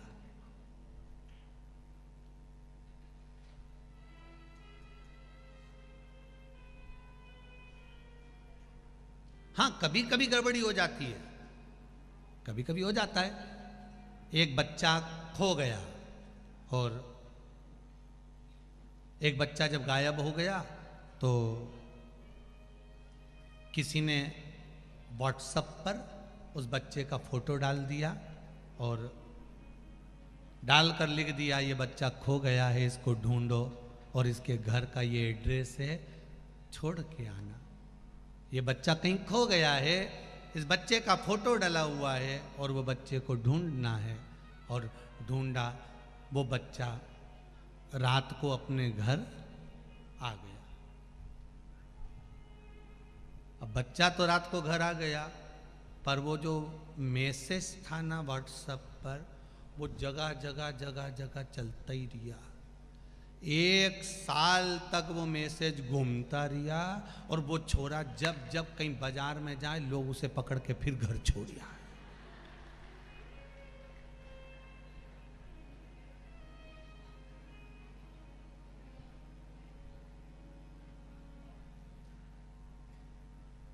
आखिरी में वो लड़के ने नीचे एक लाइन लिख दी कि अब मैं मरने जा रही हूं। तो मोहल्ले के लोगों ने पूछा, क्यों मरने जा रहा है? तो कहा, मैं जब घर से बाहर निकलता हूँ, रोटी खाने कहीं जाऊँ, तो कहीं पानी पीने जाऊँ, तो कहीं दोस्तों के साथ खेलने जाऊँ, कहीं का भी मिलता है पकड़ के वापस घर छोड़ जाता है। अब वो खोया हुआ 1 साल हो गया, पर पकड़ने वाले अभी भी तैयार, अभी भी उसको पकड़ पकड़ के घर छोड़ के आ जाता। मंत्र अगर प्रबल है, मंत्र की प्रबलता है, तो वो कहे ना, 1 साल पहले खोया था और साल भर से लोग उस व्हाट्सएप पर फोटो घुमाते जाएं और घुमाते घुमाते उसको घर छोड़कर आते हैं। उसी तरह तुम कितने भी पुराने मंत्र का स्मरण करते रहो, परमात्मा भूलेगा नहीं। आखिरी में तुम्हारे दरवाजे पर आकर तुम्हें उस परमात्मा के द्वार तक पहुंचा ही देगा, उसकी चौखट तक ले जाकर छोड़ ही देगा, उस दरवाजे तक ले जाकर छोड़ ही देगा, प्रदान ही कर देगा। वो शिव है, शंकर है, उसकी आराधना, उसकी भक्ति, उसकी सेवा, उसकी चाकरी सुख प्रदान कर देती है। भगवान ब्रह्मा जी ने कहा, ब्रह्मदेव बोले, इस शिवलिंग का सिर कहाँ है, चरण कहाँ है? उस चरण और शीश को हमें देखना है। भगवान विष्णु से ब्रह्मदेव कह रहे हैं कि आप एक काम करिए कि चरण ढूंढने के लिए जाइए, मैं शीश ढूंढने के लिए जाता हूँ। भगवान विष्णु चरण ढूंढने के लिए नीचे की ओर चले गए और भगवान ब्रह्मा शीश ढूंढने के लिए ऊपर की ओर चले। ब्रह्मा जी ऊपर जाते जा रहे हैं, भगवान विष्णु नीचे जाते जा रहे हैं। चरण ढूंढने जा रहे हैं, वो शीश ढूंढने के लिए जा रहे हैं। महाराज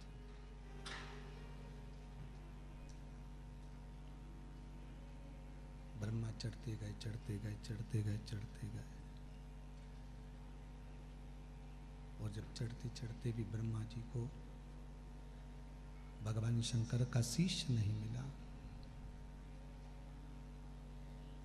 भगवान शिव का शीश प्राप्त नहीं हुआ,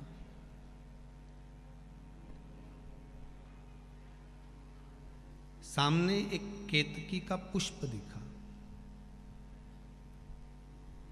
उस केतकी के पुष्प को ब्रह्मा जी ने हाथ में लिया और लेते से ब्रह्मा जी ने कहा, सुनो केतकी, तुम हमारे साथ में चलो और नीचे चलकर भगवान विष्णु के सामने कह देना कि ब्रह्मा जी को शंकर भगवान के शिवलिंग का शीश मिल गया। केतकी ने पूछा कि मैं झूठ क्यों बोलूं? भाई व्यक्ति झूठ जब बोलता है जब उसका कोई भला होने वाला होता है।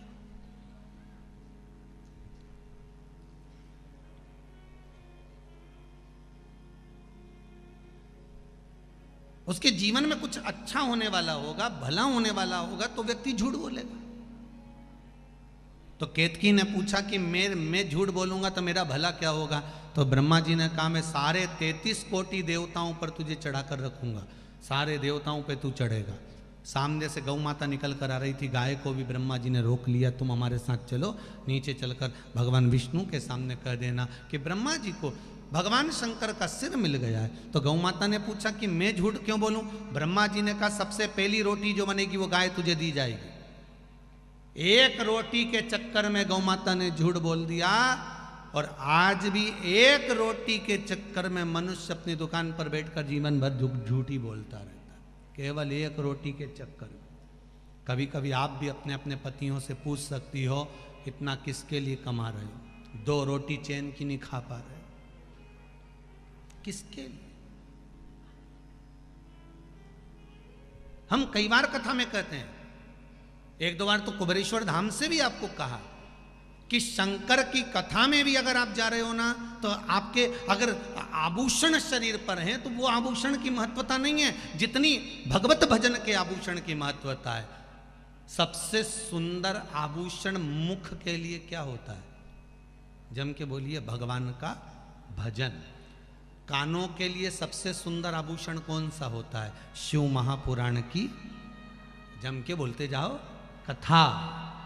नासिका के लिए सबसे सुंदर आभूषण ये नथनी या लोंग नहीं है, नासिका के लिए सबसे सुंदर आभूषण है भगवान के चरणों में चढ़े हुए पुष्प की सुगंध।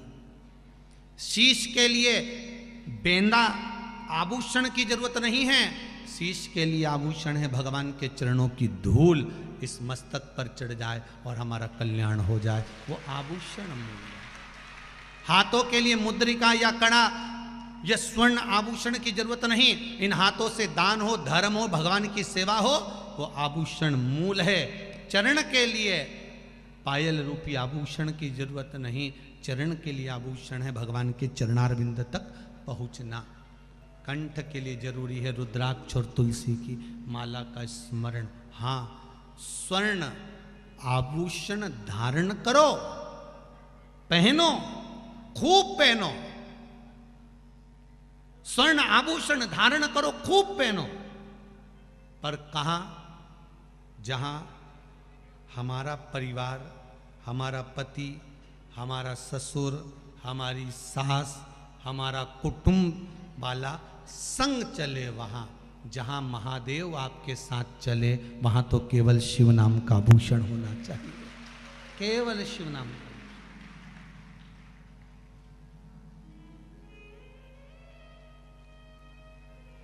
कई लोग कथा में आते हैं, बाद में उनका कोई सामान चले जाता है तो कहते हैं हम तो कथा में गए थे वो महाराज जी की, हमारा तो मंगलसूत्र चले गया, हमारी तो चेन चली गई, हमारा तो ये चले गया। तो ऐसा चक्कर मत पाड़ना, ना जजमान पर नाम आए, ना शिव पुराण पर नाम आए। इसलिए यहाँ जो भी आए या चेन और ये फालतू का सामान का चक्कर में ये मत कह देना कि हमारा कथा में गए थे तो ये चले गया। यहाँ से जाने के बाद तो ये की बात मुंह से निकलना चाहिए, जब से शिव पुराण की कथा सुनी हमारा दिल चले गया।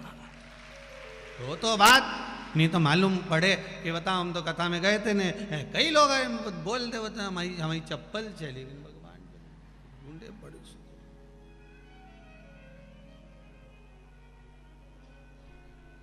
शिव कथा में आ रहे हो, शंकर के दरवाजे जब जाते हो ना, सारा सामान जब घर के लोग सब अच्छी अच्छी चीज निकाल लेते हैं, फालतू चीज लेके शंकर जी के दरवाजे जाते हैं। अंतिम समय को याद कर लेना, इतने जोरदार जोरदार घर में कपड़े रखे रहेंगे, ऐसी सुंदर सुंदर साड़ी रखी रहेगी, पर बहू वही साड़ी पहनाएगी जो किसी काम की नहीं होगी। इसलिए तुमसे निवेदन है कि जो तुम्हारे पास में अच्छी अच्छी धरी हो साड़ी, एक से बढ़कर एक, उन्हें ये शिव पुराण में पहन लो दादा, जीवन का कोई ठिकाना है। भगवान का कोई भरोसा नहीं है साहब।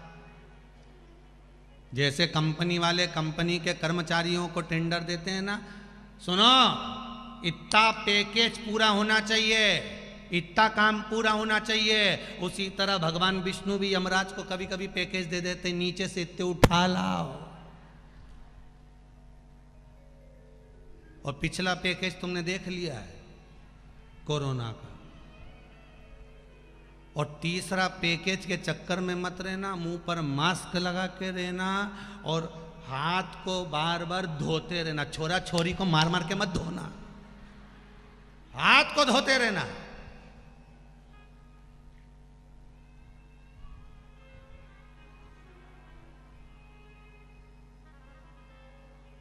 प्रयासरत रहो। और कल से जितने भी कथा में आओ ना, तो मुंडा सबके पास है कि नहीं मास्क? बोलो जम के जरा। जिसके पास नहीं हो वो हाथ हिलाओ, जिसके पास नहीं हो। मास्क नहीं हो जिसके पास घर पे, वो हाथ हिला देना। नहीं है? हाँ, पड़ोसन के घर पे होंगे 3-4।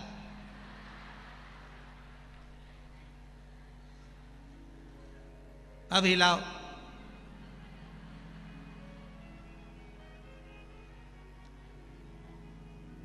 अब देखो किसके पास मास्क नहीं है। जिसके पास नहीं है वो हाथ हिला दो।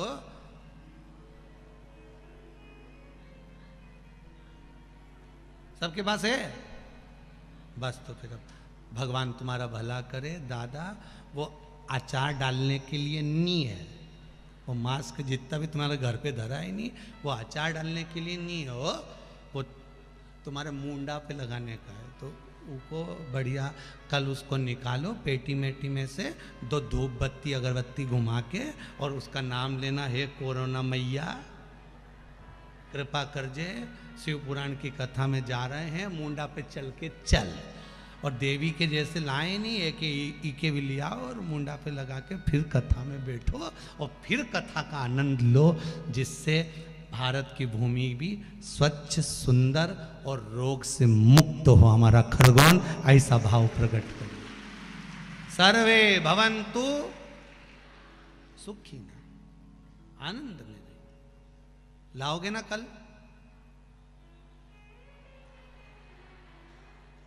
लाना चाहिए, इसका प्रयोग करो। देखो कोई तुमसे नहीं कहेगा कि अब तुम ये करो कि वो करो, ये अपनी सेफ्टी है, अपने को करना है सब। हर हर महादेव। केतकी के पुष्प को और ब्रह्मा जी गौ माता को लेकर चल दिए। एक रोटी के चक्कर में झूठ बोल दिए है गौ माता, एक सुगंध के चक्कर में देवताओं के चरणों में चढ़ने के चक्कर में झूठ बोल दिया केतकी का पुष्प। और आए भगवान विष्णु के सामने, ब्रह्मा जी आए तो भगवान विष्णु से पूछा, नारायण प्रभु क्या आपको भगवान के चरण मिले? भगवान विष्णु ने सत्य कह दिया। स्कंद पुराण में लिखा है, भगवान नारायण ने एक बार शंकर जी के सामने सत्य कहा कि मुझे भगवान शंकर के चरण नहीं मिले। एक बार सत्य बोला तो भगवान विष्णु का नाम सत्य नारायण हो गया। क्या नाम पड़ गया? सत्य नारायण। भगवान विष्णु का नाम सत्यनारायण पड़ गया। और वो सत्यनारायण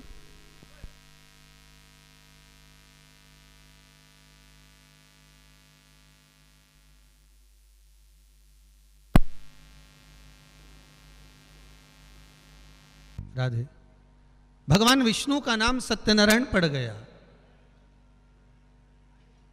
और भगवान विष्णु का नाम जब सत्यनारायण पड़ा, उस दिन से लेकर आज तक भगवान सत्यनारायण का स्मरण हो रहा है। सत्यनारायण बोले सत्यनारायण भगवान की। भगवान विष्णु का नाम सत्यनारायण पड़ गया। इतने में भगवान नारायण ने पूछा ब्रह्मदेव क्या आपको भगवान शंकर का सिर मिला है? ब्रह्मा जी बोले हाँ मिला है। इतने में आकाशवाणी हो गई शिवलिंग में से, ये ब्रह्मा झूठ बोल रहे हैं, ब्रह्मा झूठ बोल, ब्रह्मा झूठ बोल रहे हैं। हाँ, जैसे ही कहा ब्रह्मा झूठ बोल रहे हैं, तब ब्रह्मा जी ने कहा अगर आपको विश्वास नहीं है तो केतकी के पुष्प से पूछ लीजिए कि मुझे शीश मिला कि नहीं मिला। केतकी के पुष्प ने जवाब दिया भगवान विष्णु को, भगवान नारायण को, प्रभु ब्रह्मा जी को शीश मिल गया। फिर आकाशवाणी हो गई उस शिवलिंग में से कि यह केतकी का फूल झूठ बोल रहा है। ब्रह्मा जी ने कहा आकाशवाणी भी तो झूठी हो सकती है।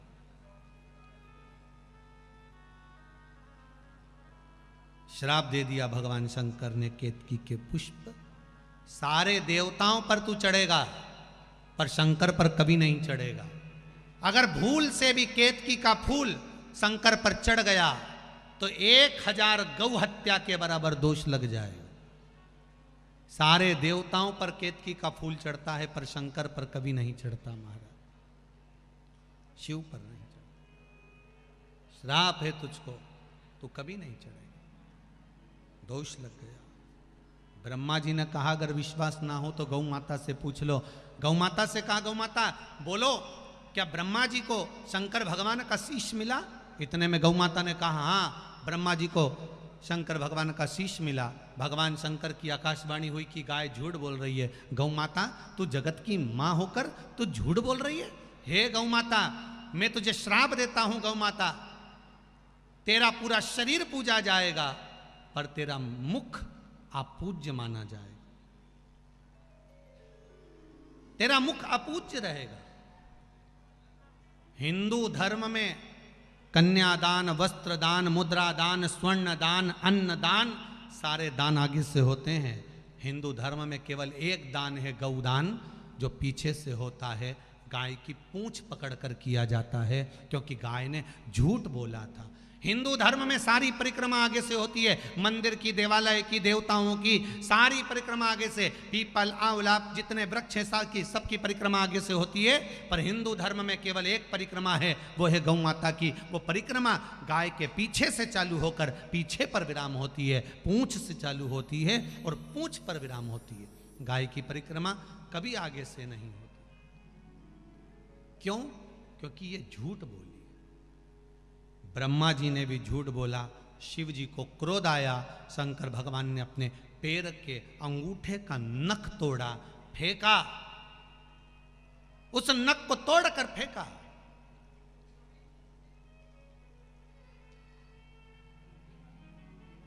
और नख तोड़कर फेंककर भगवान शंकर ने कहा ए काल भैरव प्रकट हो, और काल भैरव को प्रकट करा और काल भैरव से कहा जा जिस मुख से ब्रह्मा झूठ बोल रहा है इस ब्रह्मा का सिर काट दे। काल भैरव ने अपनी चीटी उंगली का नख तोड़ा, जो फेंक के मारा ब्रह्मा जी का शीश कट गया। शीश कटा हुआ लुढ़कता गया तो भी ब्रह्मा झूठ बोलते जा रहे हैं कि यह आकाशवाणी झूठी है, आकाशवाणी झूठी है। शीश लुढ़कता गया, लुढ़कता गया, लुढ़कता गया। कटे हुए शीश में से जो रक्त की धार निकली उससे एक नदी प्रकट हो गई जिसका नाम है कर्मनाशा नदी। कौन सी नदी है? कर्मनाशा।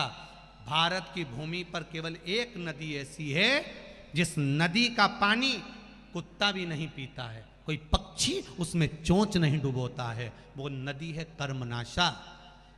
भारत की भूमि पर केवल एक नदी, इसलिए यूपी गवर्नमेंट ने, उत्तर प्रदेश की गवर्नमेंट ने बड़े बड़े बोर्ड लगा कर रखे हैं, ये कर्मनाशा नदी है, इसमें हाथ ना धोएं, इसमें पानी ना पिएं, इसका स्पर्श ना करें, ये कर्मों का नाश कर देती है। 7 पीढ़ी में अगर किसी ने उद्यापन करा हो, व्रत करा हो, कन्यादान, वस्त्र दान, स्वर्ण दान, मुद्रा दान, भूमि दान, अन्न दान, कुछ भी करा होता है, अगर कर्मनाशा नदी का थोड़ा सा भी पानी अगर शरीर पे लग जाता है तो 7 पीढ़ी में करा हुआ सारा पुण्य समाप्त हो जाता है। ऐसी नदी आज भी उत्तर प्रदेश में बह रही है, उसका नाम है कर्मनाशा। कर्मनाशा। भगवान नारायण ने कहा प्रभु भले ब्रह्मा ने झूठ बोला पर इसका कटा हुआ शीश का क्या होगा। तब भगवान ने कहा इस कटे हुए शीश को मैं बट का पेड़ बना देता हूं। शिव जी का नाम बटकेश्वर महादेव पड़ गया, क्योंकि बड़ के पेड़ के नीचे शिव विराजमान हो गए। शंकर जी को सर्वाधिक प्रिय है सत्य। क्या प्रिय है? सत्य। शंकर जी का एक नाम बटकेश्वर महादेव पड़ गया। कहीं अदालत में कोई कार्रवाई चल रही हो, कोई प्रॉपर्टी से जुड़ी हुई कार्रवाई चल रही हो, कोई कार्य अगर नहीं हो रहा हो, कोई रुपया लेकर चले गया नहीं दे रहा हो, तो बड़ के पेड़ के नीचे दही के शिवलिंग का निर्माण करा जाता है। काय का शिवलिंग बनाना है? जम के बोलिए। दही का शिवलिंग। दही के शिवलिंग का निर्माण कर कर, या तो दही के शिवलिंग का निर्माण करो या पार्थिव शिवलिंग का निर्माण करो, उस पे दही की मात्रा ज्यादा चढ़ो, उस पे दही की मात्रा थोड़ी ज्यादा चढ़े। तो दही का शिवलिंग बनाए या पार्थिव शिवलिंग बड़ के पेड़ के नीचे बनाकर उसका पूजन करना, उस पर काली तिल समर्पित कर कर एक बेलपत्र, जो बेलपत्र आप समर्पित करेंगे उसकी जो डंडी होती है वो बड़ के पेड़ की ओर होना चाहिए। डंडी का भाग आप जब वृक्ष के नीचे बनाएंगे, सामने वृक्ष है, यहाँ आपने बैठकर बनाया शिवलिंग, और डंडी का भाग वृक्ष की ओर होना चाहिए, वृक्ष की ओर हो, और उसमें से आप बाबा देवाधिदेव महादेव वटकेश्वर महादेव का पूजन करें। जो आपका धन नहीं दे रहा हो, या कोई प्रॉपर्टी से जुड़ा हुआ, या अदालत में कोई बात चल रही हो, फाइल नहीं खसक रही हो, या आपके पक्ष में निर्णय नहीं आ रहा हो, तो शंकर बटकेश्वर महादेव का पूजन करो। जो चढ़ी हुई बेलपत्री है उसको घर लेकर आ जाओ बटकेश्वर महादेव के नाम से, शंकर जी की पूजन कर कर उनका विसर्जन कर दीजिए। 5 या 7 सोमवार कर कर देख लीजिए, बाबा की कृपा होगी और आपका कार्य सफलता की ओर बढ़ जाएगा। कौन से महादेव? जम के बोलिए जरा। बटकेश्वर महादेव का नाम लेकर भगवान शिव की आराधना करें। आगे वर्णन आया, भगवान देवाधिदेव महादेव ने भगवान को अर्धनारीश्वर रूप का दर्शन दिया। भगवान अर्धनारीश्वर यहाँ पधार रहे हैं, जोरदार ताली बजाकर भगवान अर्धनारीश्वर भगवान का दर्शन करिए। बोल अर्धनारीश्वर भगवान की। भगवान शिव ने आधा स्वरूप शिव अपना बनाए हैं पुरुष का, और आधा स्वरूप स्त्री का बनाया है। भगवान अर्धनारीश्वर भगवान पधार रहे हैं। जोरदार ताली बजाकर अर्धनारीश्वर भगवान का स्वागत करिए। बोल अर्धनारीश्वर भगवान की। हर हर महादेव, हर हर महादेव, हर हर महादेव हर। भगवान अर्धनारीश्वर जी पधारे हैं। यजमान परिवार उनका पूजन